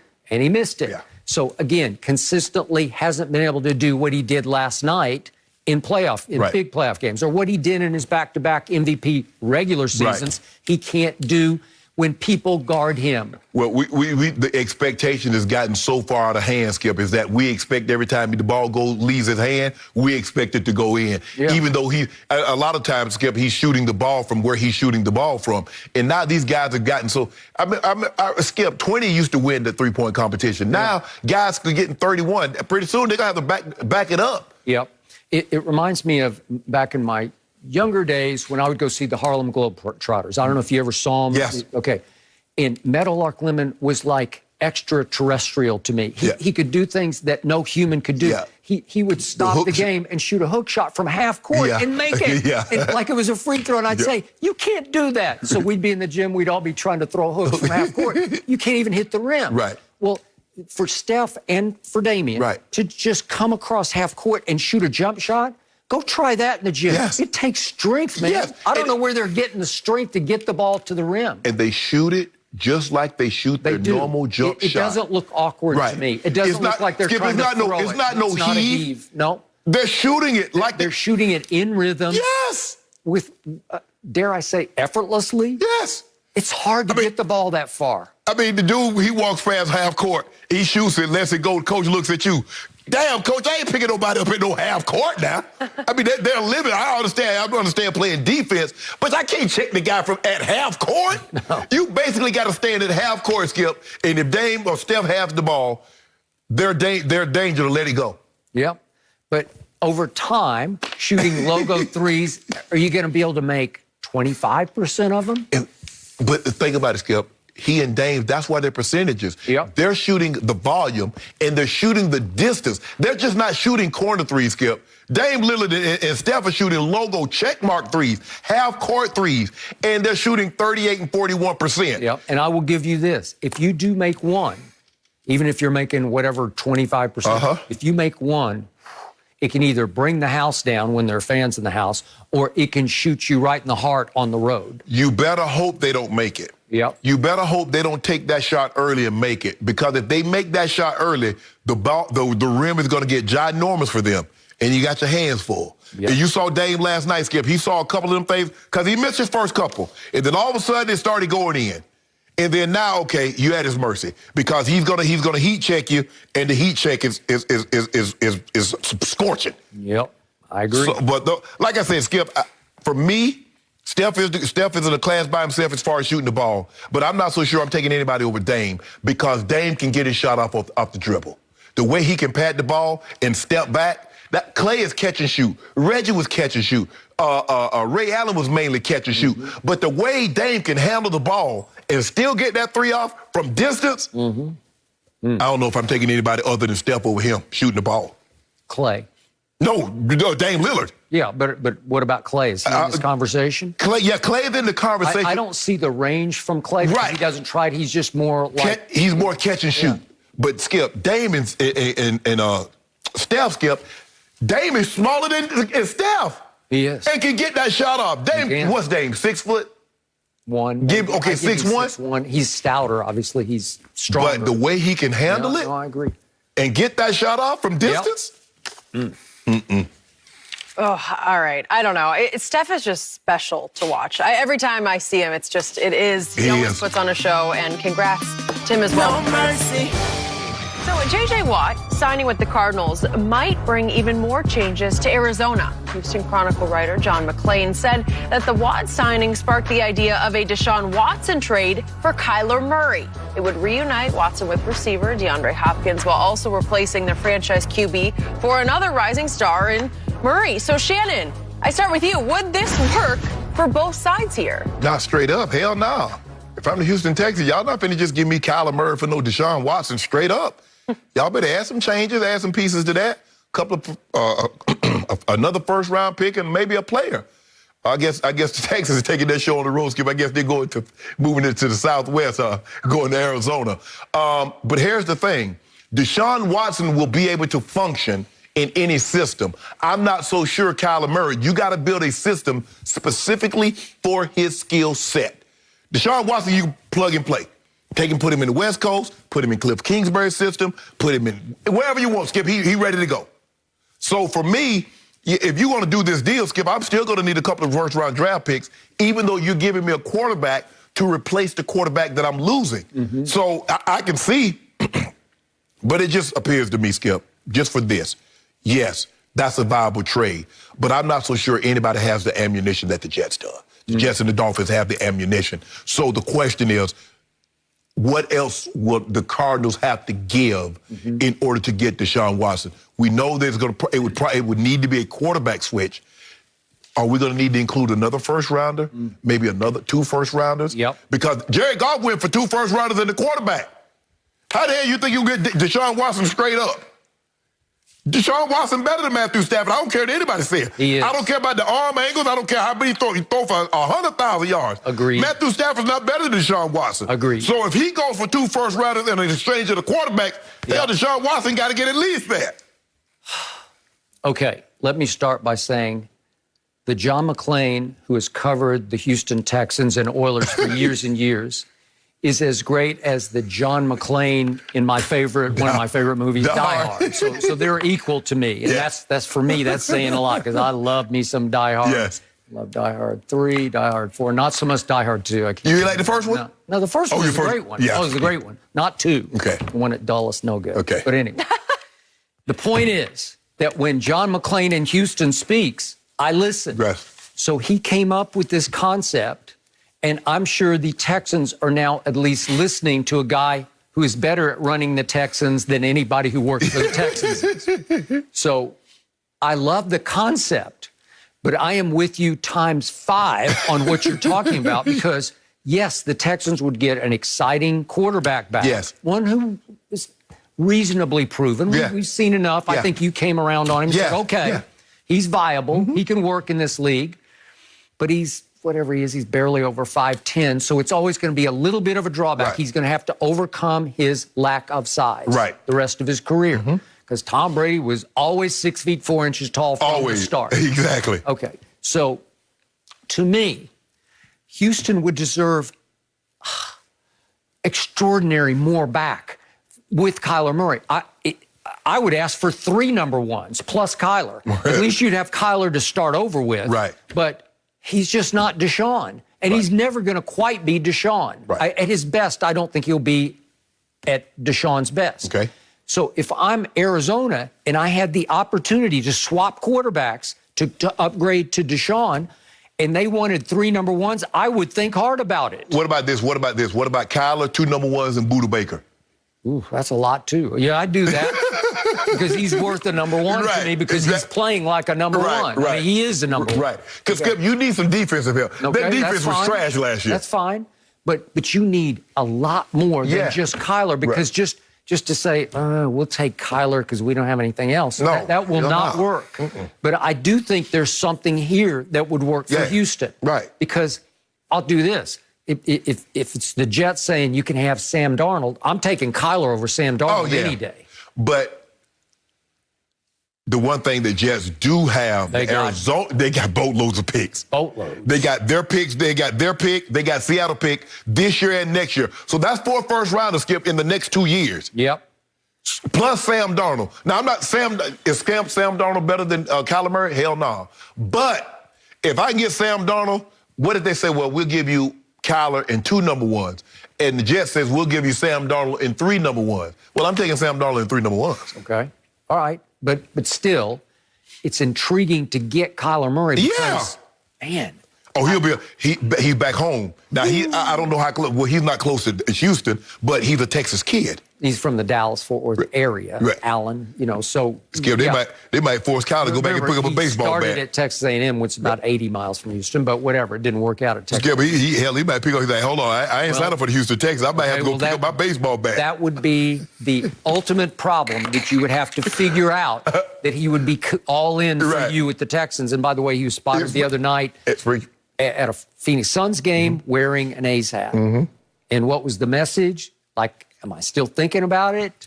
If y'all trade me, if y'all think about trading me, I'm thinking more about it. Maybe that's why he wore the hat, because he said from the start, baseball is my first love. Right. But football was what he played better. He's pretty good, though. He was the 8th overall pick by Billy Beane in the Oakland A's. Yeah, Skip, but when you look at a Mookie Betts guy, and you look at some of these $300 million contracts, this $400 million contract that Mike Trout, It's hard to. I mean, you see, the Padres got 2 guys making $300 million on their roster. Okay. But would that ultimately make you as happy as it would playing football? Because you're at bare minimum 6 years away from that kind of money. Unless Tatis, he got it with 4 years before he even got the arbitration. Okay, that's a very. Is he Fernando Tatis Jr., Skip? I don't know if he's that. I'm not sure I saw that. I saw him play some at Oklahoma, University of Oklahoma, and he's pretty good. So at bare minimum, Skip, he's 2 years away from hitting pay dirt in the NFL, where he would probably be another 3-4 years away. Because you're going to spend I don't know. I think Griffith say he spent like maybe half a year in single A, and they called him up to the majors as a 19-year-old. Right. I don't know if he's as talented as Griffith to get called up that quick. Then he would face the issue of having been away from baseball for going on 3 years. Yeah. It's tough, man. Yeah. So, Skip, it sounds like a good deal. I mean, you get an exciting quarterback. Yep. But I'm not taking it straight up. So if you think about giving me Kyler Murray straight up for Deshaun Watson, just hang the phone up and don't call me back until you have something more reasonable. This has potential to work for both teams. Right. I do. I mean, you good with that? I mean, I know you like Kyler and Cliff Kingsbury's system in Arizona, but you like Deshaun? With it. I'd take Deshaun over Kyler any day, any night. I just would. I think most GMs would take Deshaun over Kyler. But I'm on record as saying I'd take him over Dak any day or any night. Oh, yeah, hell yeah. I mean, Skip, there's not a whole lot of quarterbacks going over Deshaun. My homeboy, Rodgers, maybe Brady, but I'm not so sure you're taking anybody else over him. And the harder I look at Deshaun's season last year for that sorry Houston team. It's terrible. But it was great. Yeah, Bill O'Brien did him a terrible job. The organization has done him a terrible job of protecting him. So, I mean, even when they come up with all these scenarios, and John McClain does, as you mentioned, I remember him covering the old Houston Oilers, Earl Campbell and Bum Phillips, rest his soul. But I just don't know if anybody outside of the Jets have the ammo. The Dolphins have it. But there are only really 2 teams that have everything, Skip. It's like going to buy a house. I don't have to move everything. The cabinetry, the woodworking. I like the mahogany. I like the kitchen. They got Wolf appliances. Everything is in order. I can just move in. I got it. But the most viable option at quarterback to replace Deshaun is Kyler. Yeah. Okay. But Skip, bingo. Skip, are you willing to give up the 21, 22, and 23? For Deshaun, you just can't find Deshaun. Because you got D-Hop under contract for what, 3 more years? So you're hoping that you're successful and those picks are going to be in the low 20s, maybe even 30s if you can get to the Super Bowl. So you don't even care. You would be successful. Exactly. And what pick do you think they're going to be able to draft that's going to be Deshaun? So that's how you got to look at it. Can't find them. Yeah. So I would do it also. I just don't know if Arizona has the ammo to do it. I'm honestly surprised to hear that you would be okay parting ways with Kyler, Skip. Okay. All right. Good to know. Man, good to know. It's not like he's going away. I know, but I'm just surprised. He's desperate. He wanted them to trade Dak straight up for Deshaun. I'd do that. I bet you would do that. Oh, I bet you. I would. Let me remind everyone, 4 p.m. Eastern tomorrow, the deadline for the Cowboys to get a deal done or tag Dak. We will see. No mercy. Last night was the first time that LeBron and Steph Curry have ever been on the same team, and the two were visibly enjoying every minute of it. After the game, LeBron tweeted, quote, "Finally got to share the floor with Steph Curry. Well overdue, and I loved every single second. Hashtag greatest shooter of all time." So, Shannon, what did you make of all the love between LeBron and Steph here? Skip, I'm not surprised. LeBron has always had a fascination with greatness. And I think the thing is that something Todd Christensen told me, he was a former tight end, great tight end with the Raiders, and he was commentating for NBC. He said, son, if you want to be great, catch the football. They can find anybody to block. LeBron understands what a unique and special talent Steph Curry is, because also in that hashtag, change the game by himself. He understands that shooting the basketball is the greatest art there is in basketball, Skip. Because, hell, dunking the ball, you're 6'9", you're 7 foot, you shouldn't be able to dunk the ball. But to shoot the ball with the consistency and the distance in which this man has shot it. And so, Skip, remember I said, I think the thing is that he's going to pick Steph because in all the All-Star games, he's never played with him. And this is his opportunity to make sure he might not get another opportunity, but he has an opportunity now to play with Steph Curry. LeBron has always had success, Skip, for the most part, with the exception of last year, What has he been surrounded with? Snipers, shooters. Yep. Mike Miller, Ray Allen, Shane Battier. You go back to Cleveland, JR. He had shooters, and now he's surrounded by the greatest shooter of all time. Makes his job a lot easier. I posed the question. I wonder if LeBron had gone to the Warriors and not KD. Can you imagine LeBron with his passing the ball to Steph and Clay? But Skip, I'm not surprised. Both of these kids born in the exact same hospital in Akron, Ohio. He mentioned that. Just two kids born in Akron. But it was special, Skip. You can see the love. And look, and I know when I'm battling, shit, you ain't my friend. Damn, where you from? Okay, you born in the same hospital, same floor, same room. I'm trying to get something that you're trying to get, and you trying to keep me from it. So LeBron, blocking shot, look at it like you tried that on me. But there's no question in my mind, LeBron has the utmost respect for Steph Curry because he understands what he represents and the talent and the uniqueness and the greatness that's inside that young man. It was great to see. They sincerely, I'm watching Steph still with LeBron getting ready to do the powder toss. He's standing right there. And he shot the three when Steph shot the three and turned around. Yeah. He said, I did what you did. I did what you did, even though LeBron had stolen it from him because Steph did it first. But it shows the level of respect that they genuinely have for each other, and I believe they genuinely love playing with each other last night. Okay. I buy everything you said, but there has been some history that has been detailed by my friend Brian Windhorst at ESPN over the years. Yes. And as you point out, they have clashed in finals games. Fairly regularly they have clashed, and you could see there's something going on. There's some friction between the two. So Brian Windhorst said this back in 2019, not that long ago, talking about LeBron versus Steph. And Brian's been strong on the fact that LeBron was a little resentful that Steph won the back-to-back MVPs because he thought he was right in the race both times. And he won one unanimous when Carmelo took one vote for him, or he would have won it unanimous. Thank you. Here's what Brian said, Brian Windhorst, back in 2019. I don't know if the word is jealous is fair because I don't think LeBron's jealous of anybody. I would agree with that. But LeBron didn't think it was fair overall, the way Steph was treated overall, because Steph has been really put up on a pedestal, right? So I continue with Brian. LeBron was like, what about me? LeBron was like, if I had delivered some of the eggs, or goose eggs, so to speak, that Steph delivered in the finals games over the years, I would be getting skewered. He did. Okay? And he gets away with it. That's LeBron's thinking about Steph. Because you bring it up. You look at LeBron 2011, and then you mentioned Steph's 2016. Hey, Steph's 2016 was even worse than LeBron's 2011. LeBron's were in games 4, 5, and 6. This was 5, 6, and 7 with a 3-1 lead. But only you have been consistent when you talk about LeBron's 2011 and you talk about Steph's 2016. Only you have been consistent on that front. Nobody seems to see that. Nope. I actually just got a text from a friend of mine who's very smart in Oakland. He really studies the Warriors, and he said, well, Steph was hurt in those 3 games. Well, the great Shannon Sharpe tells me, if you play, you play. Yeah. You know, like if you're out there, I can't give you any pass or excuse for that. I think he had a bum knee that he was dragging around. But still, if you can shoot, you can shoot. Right. And if you're that guy, you're that guy.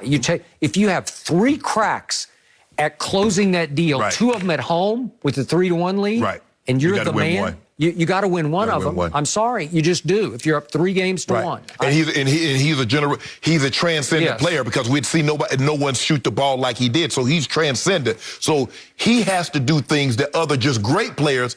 You ask great players to do a lot, but when you're LeBron, when you're Steph, you're Jordan, you're Kobe, you ask them to do a little more. Right. So in the end, what's LeBron's MO? I always talk about it's the old motto of keep your friends close and your enemies closer, but he's big as he's the face of the league. He's the ambassador of basketball. This is the feel-good event of the year. It's in all of sports, no sport has a festival like the All-Star game, right? It's a celebration. So the last place you want to carry on any conflict, any bad blood, is here. Right. So is LeBron quicker to forgive and forget at an All-Star game? Of course he is. And he also knows he's in the power position now because Steph is without Clay. Right. Steph is obviously without KD anymore. Right. So Steph is up against it. So is Steph any threat to him in the West, really? I don't think so. No, not right now. Right? Not right now. Not but like I this said, year. Skip, I think the thing is that LeBron understands what Steph is. And to get an opportunity to play with that, I'm not so sure if the question is, I love this format because I like to see, who the guy really like. If we're in the yard, it just goes to show you how they're going to actually pick, Skip. If we just choosing sides, I just want to know who's going to be first and who's going to be last. So we saw Giannis, but I'm like, that joker got Steph. He took him And I was second. but I was always thinking, he's like, man, I never played with Steph. This might be my last best opportunity to get an opportunity to get him because, who knows, Steph might be the captain next year or somebody might take Steph before LeBron gets an opportunity if LeBron is fortunate enough to be the leading vote getter again. But LeBron understands that shooting is such a lost art.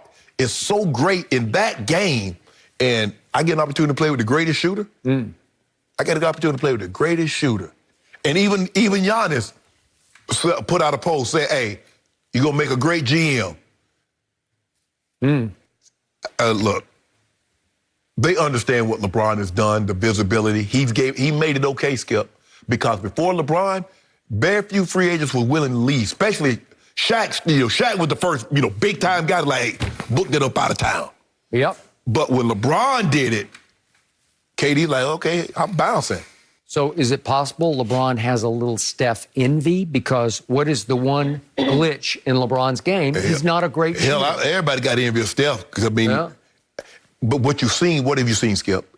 Everybody go try to find the next Steph. Find guys that can shoot. Analytics says threes are better than two. So even if you make 40% as opposed to 50% of your twos or 35 or whatever the analytics are, they're looking for guys like Steph Curry. Dunk it, Skip. They don't even want you to dunk the ball. They don't want you to shoot no mid-range shot. Back up. Skip, what did LeBron tell Caruso? I ain't mad that he missed. I'm mad that he didn't back up and shoot the three for us to win the game. No, but the two was to tie. I don't want no tie. If you don't want no tie. That's kissing Halle Berry through a screen. You ain't did nothing. You ain't touched the lip. Why you care about a tie? I'm trying to win this game. Yeah, but when you take a tie at that point from a guy who's not known for making last-second shots, who's never taken one in his life. Well, hell, if he ain't never made one in his life, well, hell, take it, make it miss a three. Don't take it, make it miss a two. That was odd criticism. LeBron's like, hey. And then I got a chance to play with Steph Curry. What did I tell you, though? I told you we surrounded with shooters. When LeBron get them snipers, Dame Lillard, take that. But what should have LeBron done on the Caruso play? He should have taken the shot. Well, he took one the next night, and you said he just got frustrated. He took it too far. LeBron, you're better than that. You don't take no logo three. You criticize him taking a logo three. He's just not a very good shooter. I think he sits back and looks at Steph like, I wish I could do that. Hell yeah, I'm sure he does. If he could do that, it would be way over. First of all, then you'd actually have a case for your GOAT. You know good well, the good Lord wasn't going to get LeBron 6'9", 250, the ability to stay healthy like he does, the strength that he has, and be able to shoot the ball like that. Well, the good Lord gave it to Kevin Durant, except for what you just said, the ability to stay healthy. Exactly. Right? He's still out. He's still out. So for me, Skip, look, what Steph has been able to do at that size, because small guards, don't normally dominate the league. Nope. There have been big guards, Magic, big guards, Oscar. But there have been very few. Think about it. Allen Iverson, but didn't win a title. Isaiah, those are really the small guards. No, I got it. But this kid's what led team to champion. That's why before his draft, I said, I'm taking that guy from Davidson, #1 overall, over Blake Griffin. And I think now we're about to talk about Blake Griffin. I think most people would say, I've got Steph. Had he gone to a major university, there's no question in my mind. He goes to UCLA and shooting the ball like that, Skip. He goes to North Carolina. He goes to Duke, and he's shooting the ball like that. He going #1. But it's small. He was shooting that way against Kansas in the NCAA. He liked to get him up out of there. He did. So, but he's special. I'm glad to see. I'm glad LeBron got an opportunity to play with it, because that's what you want, Skip. I'm trying to think. We already plotting who we're going to play with next year. little olive branch, a little. Yeah, the hatchet. Ain't no beef. You try to keep controversy. I'm not trying to keep it. I think there was. It wasn't no beef. It was under the surface last night. We go. Yeah. And then there's a bunch of little goats. Yeah. And, you know, we the big goat. We got the big horns. Big horn sheep, you know, big horn sheep, that's a goat. But we got the big antlers. Don't forget that. The good Except Lord for has that given guy in LeBron Chicago. a lot. Your guy got little antlers. The guy in Chicago got little antlers. No mercy. Well, tonight, it's the women's Big East tournament final as Kristen Williams leads the top-seeded UConn Huskies against Marquette. It all tips off at 8 Eastern only on FS1 and the Fox Sports app. And feels appropriate to mention Happy International Women's Day. So I'll be checking that one out for sure later. Well, Giannis lived up to being the All-Star Game's first pick for Team LeBron. The Greek Freak took home the MVP after going a perfect 16 of 16 from the floor and becoming the first player to have a perfect shooting night with at least 10 attempts in an All-Star game. Steph Curry and Damian Lillard each drained 8 three-pointers apiece as Team LeBron cruised to a 170-150 win. LeBron is now a perfect 4-0 since the team captain format started. Fox Sports NBA analyst Chris Broussard joins us now. Chris, what is your biggest takeaway from the game? Well, there were a lot of takeaways, but I'm going to say on the evening, I was struck, and I don't want to beat a dead horse. I saw the segment before. It was like the Steph Curry love and respect tour. You know, and we've talked about it even on this show, how do players respect Steph and why they may not respect him as much as they should. But last night, I mean, from the get-go, you had Reggie Miller calling Steph the greatest shooter of all time during the three-point contest, which is huge coming from a guy that played against and with Larry Bird. And Reggie himself, you know, could try to lay claim to being the greatest shooter of all time. Then you had Kenny Smith saying he would want Steph to take the shot at the end of a game of all the players in the league, which I disagree with, but still, Kenny Smith was saying that. It's obvious on the court how much respect Damian Lillard has for Steph, especially, I think, since Steph put 62 on him. And Steph obviously goes ahead and wins the three-point shootout. And then after the game, which Steph played great, shot balls from, you know, all types of ranges, for LeBron to put up that tweet about hashtag change the game by himself alone, hashtag greatest shooter of all time, hashtag respect beyond words. I mean, that's major praise coming from a guy that you've kind of been a rival with and you know, played in the finals against so many times and beat LeBron so many times. So I thought it was great to see a lot of love and respect thrown Steph's way. And I tell you, from the distance that he and Damian Lillard were shooting, we talked about this earlier on First Things First, I think eventually, and I mean within the next few years maybe, they'll probably put some type of 4-point spots on the floor, like deep where they were shooting from. And, you know, I wonder if guys are going to keep expanding their range this way. I wouldn't doubt that way down the line, do you even see a 4-point shot in games? Which sounds ridiculous, but I'm talking about right at half court or something like that. Because Damian Lillard is shooting it like it's a jumper. And Steph, I mean, he always looks like he's heaving it, so he's shooting it like his normal shot.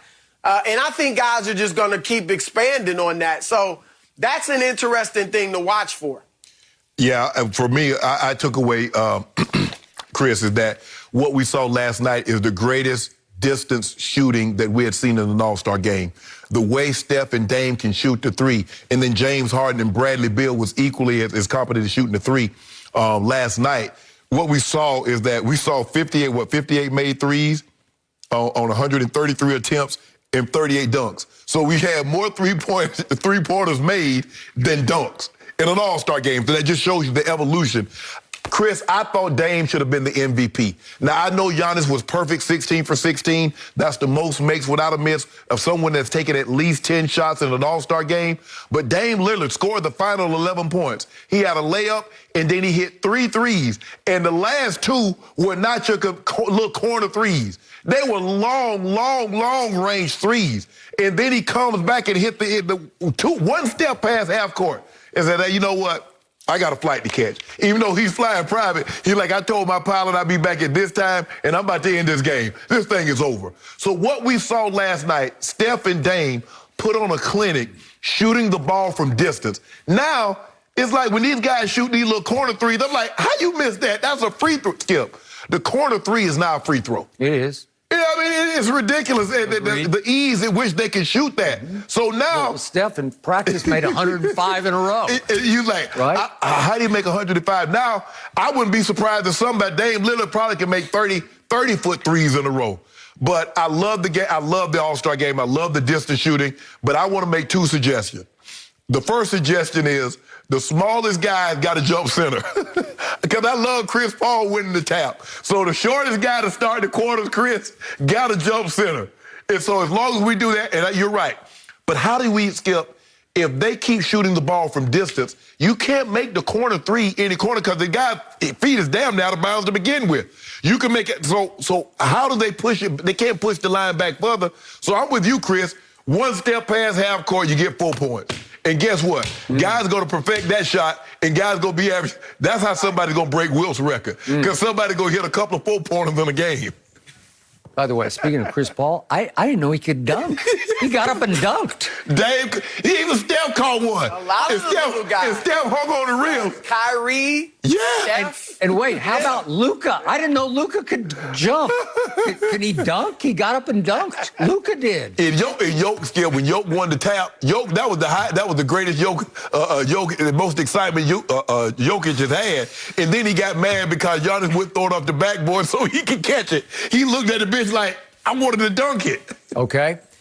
Now, back to the reality of the basketball game, which I take more seriously than maybe you take. Yes. And I was all for Team KD until I heard on Sunday morning that, what? Joel Embiid is in COVID contact tracing. He's out because of his barber in Philadelphia. Right. So is Ben Simmons. Right. But I told you, I thought Embiid was going to be the MVP of this game because he is edged ahead as the front runner, regular season MVP. I just think he's on a tear. And I believe he would have done to this game what Giannis did.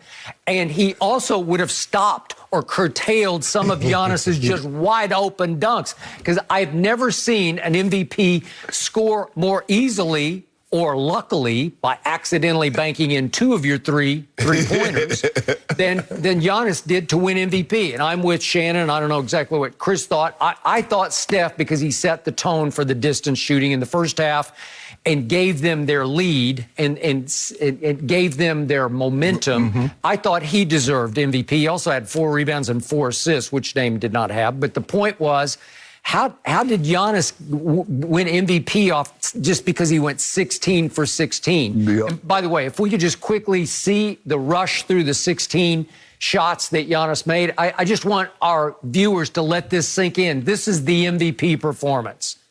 What? Hank? That's pure luck. I heard him call glass on that, too. Put back, just sort of lay it in, dunk. How about another? I'll give you that one. Yeah. That was the one shot he made all night. Yeah. Okay, is that enough for MVP? Well, that's a tough shot. And is anybody going to guard Giannis? Is anybody going?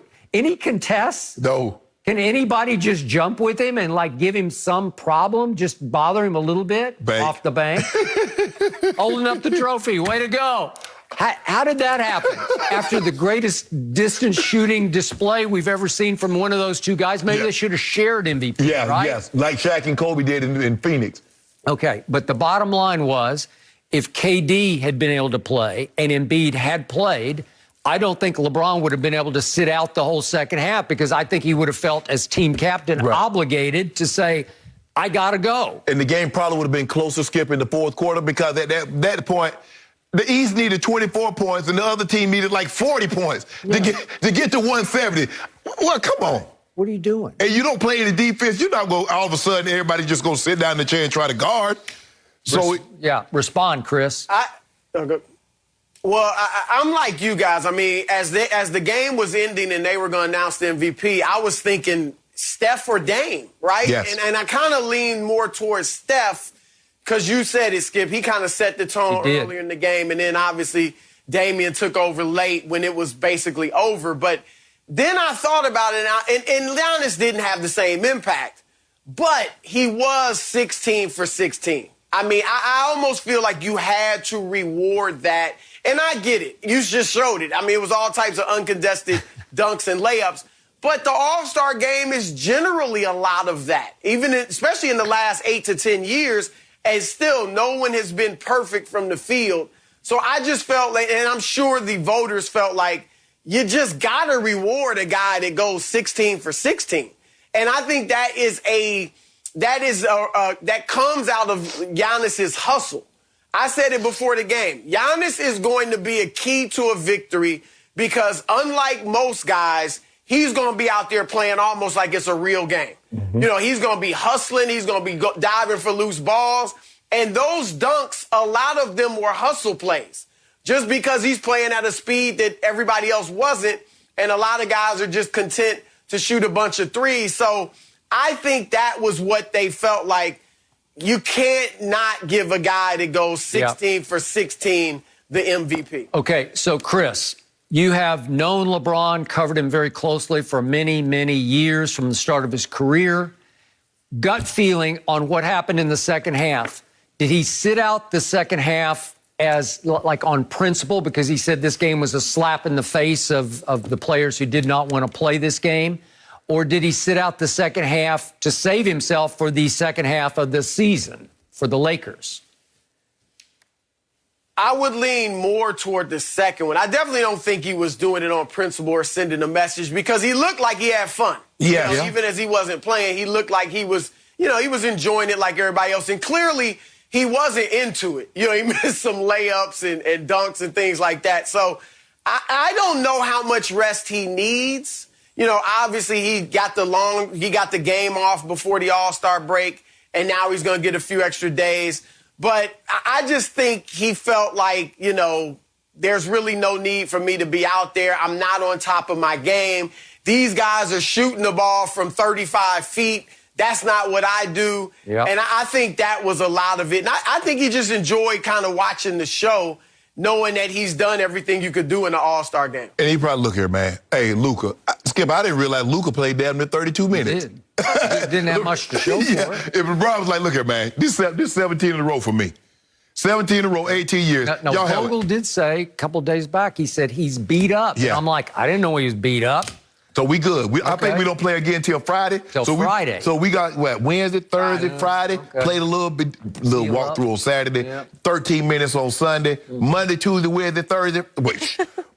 So, MVP. Say it with me, Skip. MVP for Goat James. Or Joel Embiid. He may be on the beach somewhere now. Yeah, he could be. He deserves a little R&R right now. Yeah, we in San Tropez. Thank you for joining us. We'll check in with you soon. No mercy.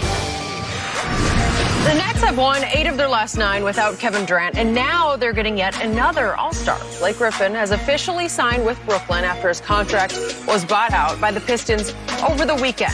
Griffin is expected to come off the bench for the Nets, according to reports. So, Shannon, how much more of a threat does he make the Nets to the Lakers? Man, I guess the Nets realized they needed a little bit more help to take down a 36-year-old that can't shoot free throws or can't shoot the ball from 3. Damn, Skip. He can't.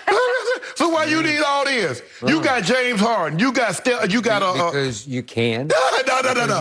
You know why they did it? Cause for the GOAT. That's what everybody do. They load up for the GOAT. They might be loading up for the Clippers. They don't do that. Okay, load up for the Clippers. Skip, look. Injuries have robbed Blake Griffin of his athleticism. Lord have mercy, you're right. One of the greatest high flyers that we've had in the game. Ever. Has no dunks. He jumped over the hood of a car. Of a Kia.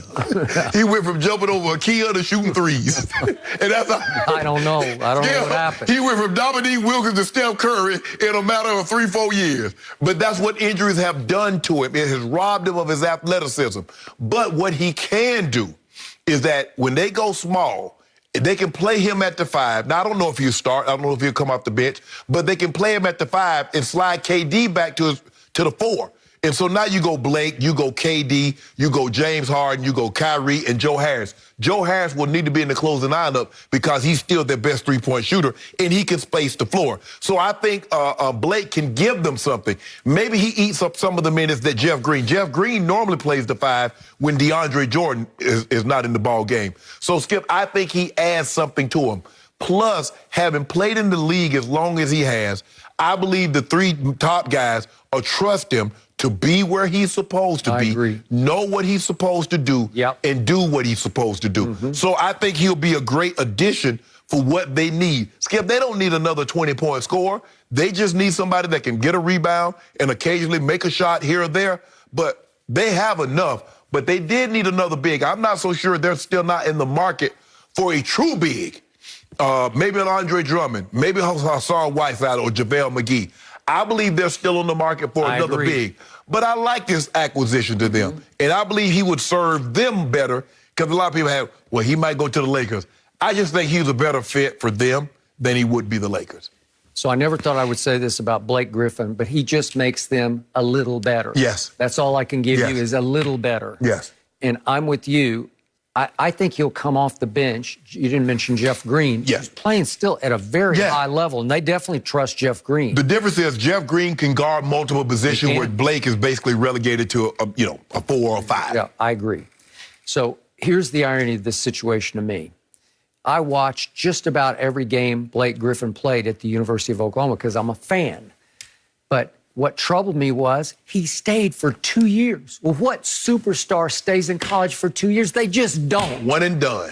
They are just counting the days until they can hit the draft. You know, they want to be a professional basketball player. I promise you, he couldn't make a shot at OU more than a foot away from the basket. Right. He had no jump shot. He definitely didn't have any three-point range. Right. And all he was a tremendous, like a star athlete playing basketball. And again, his father was a famous high school coach, so he's well-schooled. His older brother, Taylor, was kind of his bodyguard for a while. But the book on him in the Big 12 was just rough him up. Get physical. Just get him. And if he loses confidence in his 1-foot shot, you got him. Right. Right? And slowly but surely, after he goes to the Clippers, he starts to turn into a shooter. And it goes to like he's a 10-foot jump shooter, and then he was a 15-foot, and then he started making his free throws. And all of a sudden, late in his career, he's turned into a pretty good three-point shooter. He's decent for 3. I mean, that's kind of what he does. Right. But for Detroit, he averaged 12 points and 5 rebounds and 4 assists. Well, the 4 assists is what I would lock into because he knows how to play basketball. Right. So to your point, he's a nice fit because he's a good guy. And he's not going to be asked to what he did when he got to the Clippers. No. He's not going to be what they thought they were getting when he first got to Detroit. Right. He's a complimentary piece. He is. To a very interesting puzzle that the Brooklyn Nets have going. And they don't have to worry about the money because they were able to get him for the $5.9 million exception because Detroit still owes him $29.3 million. You know, like Detroit's eating the bulk. But Skip, he had to give up. But I mean, he had to give up probably $10 million. Yeah, you know, he did for the buyout. Right, because Skip, he had an option for damn near $40 million next year. You know he was picking that up. Okay, and for his career, he's made $255 million. So he's good. He's I wish good. I was a little taller. So he's looking. Well, there you go. so he's looking at, well, I might be able to win a ring. Right. I need to win a ring. So what happened with him and Chris Paul? They clashed because he really thought he was the man and Chris knew he was the man. Right. So It never worked. CP3 butt head with a lot of people. With a lot of people, and that's just what he is. Did you watch Chris Paul? Skip, not to get off target. Did you watch Chris Paul chase James Harden down and steal the ball from him? He did. And it was for real. Yeah. And James Harden shoved him and almost pushed him out of bounds. I was laughing. Then James ran back on defense to get in his way because it was legit conflict. I was like, man, this is an all-star game. Y'all really out there trying to steal the ball from one another. Yeah, and Kyrie was trying to steal it from everybody. Everybody. I'm like, what the hell, Kyrie, when you started playing defense like this? I don't know where it came from. But the point is that Blake is a nice little piece, and I never thought I would dismiss Blake Griffin as a nice little piece because he's not that old, but he's beat up, and yet he's in a good spot. Now, did he have a chance to go to another team? Did they even make a phone call on him? I think the thing is, with Brooklyn, they're the heavy favorites to come out of the East. Yep. He can be a piece of that puzzle. He's going to get, I mean, Jeff Green averages 23 minutes, 26 minutes as a starter, 23 minutes off the bench.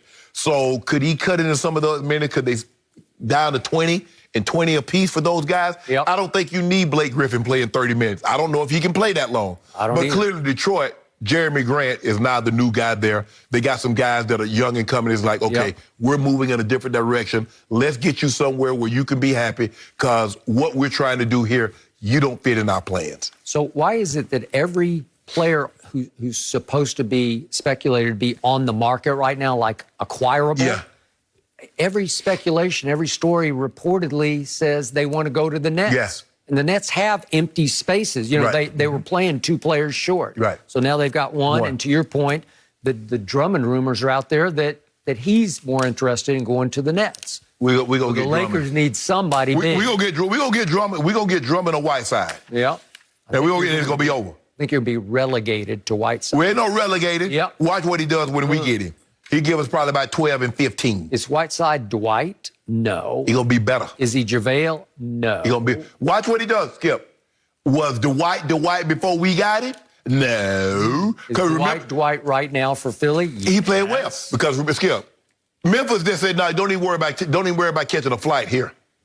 They said, don't even worry about coming here. You work out where you want to go, and we'll try to make it happen. I mean, because think about it, Skip. He is Houston, Atlanta, and Charlotte, Memphis. 4 teams in a year and a half, 2 years. And Lakers say, Broussard, I got him. We took him off the scrap heap, dusted him up, got him a ring, did everybody wanted him. We should have kept him. And now you miss him. We do. We do. We should have kept him. I wish we had kept him.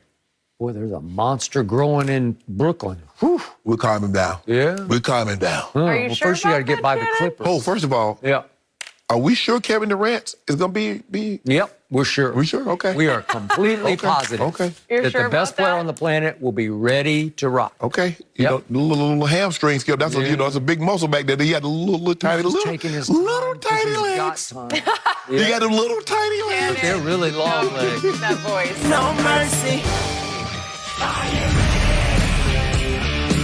Universal Champion Roman Reigns and Daniel Bryan are on a collision course to Fastlane with the ultimate opportunist edge ready to take advantage on the road to WrestleMania. It's an all-new Friday Night SmackDown, live at 8 Eastern on Fox. To determine who is the NBA's purest scorer, a poll of 30 different NBA coaches, former players, and execs was done by The Athletic. Kevin Durant ran away with the top spot, receiving 20 of the 30 first-place votes. LeBron came in 10th overall, but didn't receive a single vote, better than 4th, and only had 2 top 5 votes overall. So, Shannon, what does this tell you? Well, it tells me that people don't look at LeBron as a scorer, even though his scoring averages, he and Kevin Durant are right there. Kevin Durant is 27.1, LeBron is 27.0. LeBron has the 5th highest scoring average in NBA history. But because his game is so well-rounded, he does so many other things other than score, people don't look at him as just a scorer. Skip, if you look at 25 and 7 seasons, LeBron has 12 of those. The next closest is Oscar Robertson with 9. Jordan has... You're talking about points. 25 points. 25 points, 7 assists or more. So, okay, got it. All right. LeBron has 12 of those. Oscar has 9. Yep. Jordan has 1. Kevin Durant doesn't have any. Yep. So it just goes to show you. Plus, he's also a career 27 and 7 guy, 7 rebounds, 7 assists. There have been very few guys that have been asked to do what LeBron is asked to do. Sure, normally score, Skip, that's what they do. They score the basketball. They put the ball in the hole at a very, very high clip. But LeBron, not only can he score the ball, but because that's not all he does, it goes unnoticed at how efficiently he does that. So the 7 assists, the 7 rebounds. So for me, Skip, look, I don't want people to think that Kevin Durant is not electric. But if you tell me a score, I'll take James Harden. And just pure scoring, just scoring the basketball, I'll take James Harden over anybody that's currently playing. Because that step back 3, the floater, getting to the lane, and then what does he do, Skip? Get his butt, park his butt on the free throw line. Whoop, whoop, whoop. So as far as pure score, I would take James Harden over anybody currently. That's not a knock on Kevin Durant because he is a great scorer. But I think the reason why LeBron didn't get the number of people don't view him as a scorer is because he does so many other things other than just score. LeBron is not going to have a 40-point game with 2 assists and 2 rebounds. LeBron games are normally what, Skip? 48 and 8, 40-point triple-double. So it just goes unnoticed. But they don't tell me that. We know what GOAT is. He's still the GOAT. He's still the GOAT. Yep. Okay, he can't shoot, but he's the GOAT. Stop saying that. How the hell you get average 27 points a game when you can't shoot? I'm about to explain. So Kevin Durant is the best pure scorer in the game because he can get you 30 on 12 shots. He's the most efficient. What's efficient? Scorer. I'm just going James Harden is the best, just pure scorer. Okay, but James is not as efficient as that because he can't do what KD does. No, he don't shoot the ball. You don't even know KD's out there sometimes, and you look up and say, he's already got 24 points. Where did those come from? Because he can shoot those mid-range J's. He can shoot threes. He's a 50, 40, 90 guy, 50% of the field, 40 from 3 and 90 from the free throw line.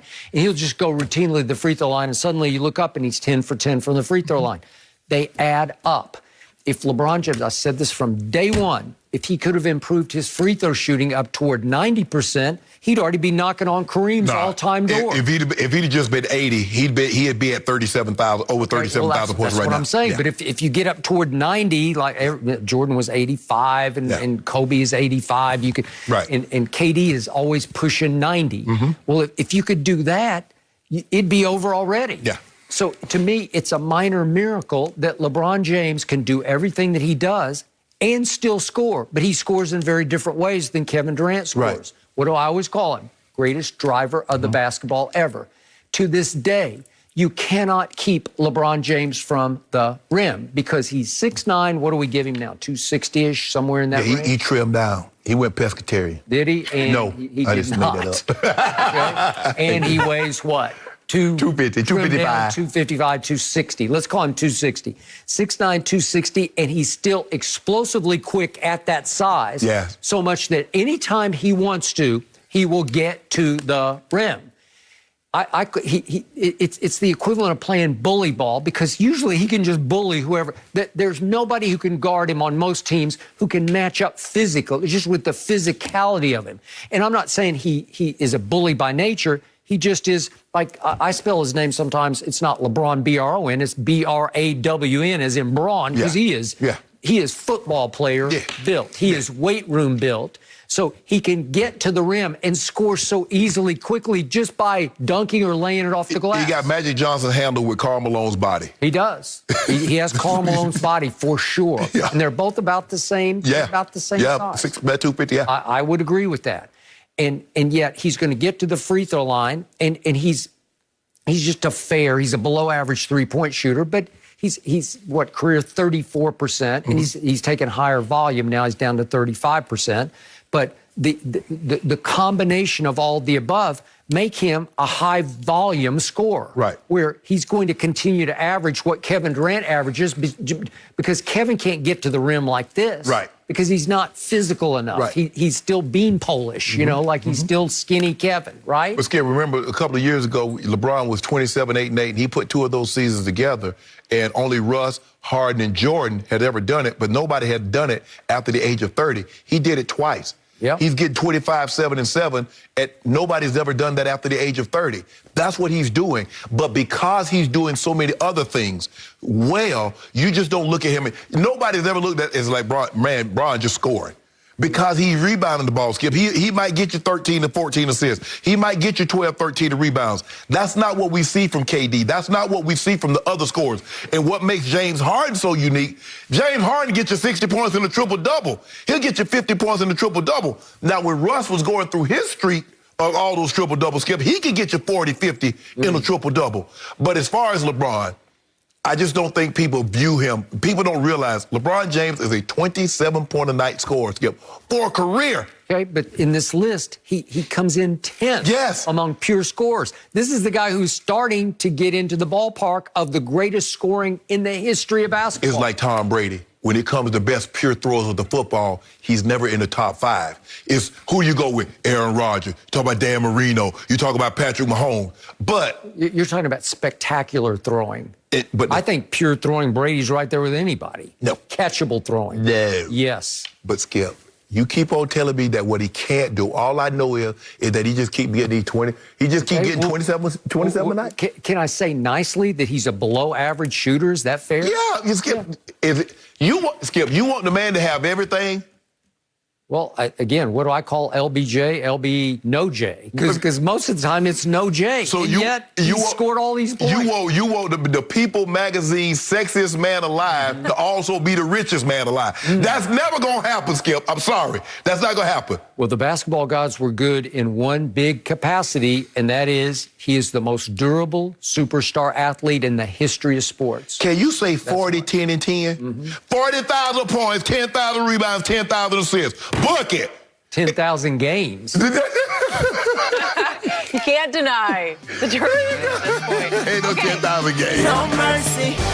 Pacers big man Domantas Sabonis took home the All-Star Skills Challenge title ahead of the game last night. Sabonis edged out fellow big man Nikola Vucevic in the final round to be crowned the champ and the 4th big man to do so out of the past 6 seasons. So, Shannon, how surprised were you by this, really? I'm not really surprised because the big men are more skilled now, Skip. Can you imagine in the 80s and 90s, Patrick Ewing, David Robinson, Akeem Olajuwon? It'd be a joke. It'd be a joke, exactly. They wouldn't even think about it. I can only think of maybe David Robinson, because David Robinson was smooth, could run, could handle the ball.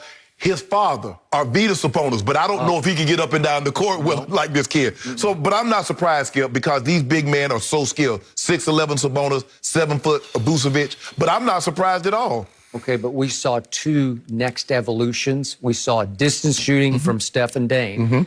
And then we saw both Sabonis and Vucevic just take over a skills competition dominated by little people. Yeah. So we saw big men. Sabonis is 6 feet 11 inches tall. It's like if you stood next to him, you'd say he's a giant. Yeah. And he was moving like a little man, effortlessly, running the court. Vucevic is 7 foot. Shooting threes like effortlessly, right? I just think the thing is, Skip, if Dirk Nowitzki had done this, we wouldn't be surprised. No. But Dirk played the 4. These guys are centers. Yeah. They're centers. And Sabonis looks like he can run a little bit. Yes. Right? But he's smooth like his dad. Skip, people don't realize how good his daddy was. His daddy was his daddy on the Soviet team. Yeah. But he was like on his kind of last legs when he got to Portland. His knees had befallen him. But then when this Sabonis got in the All-Star game, he played 18 minutes and scored 2 points with 1 rebound. I don't know.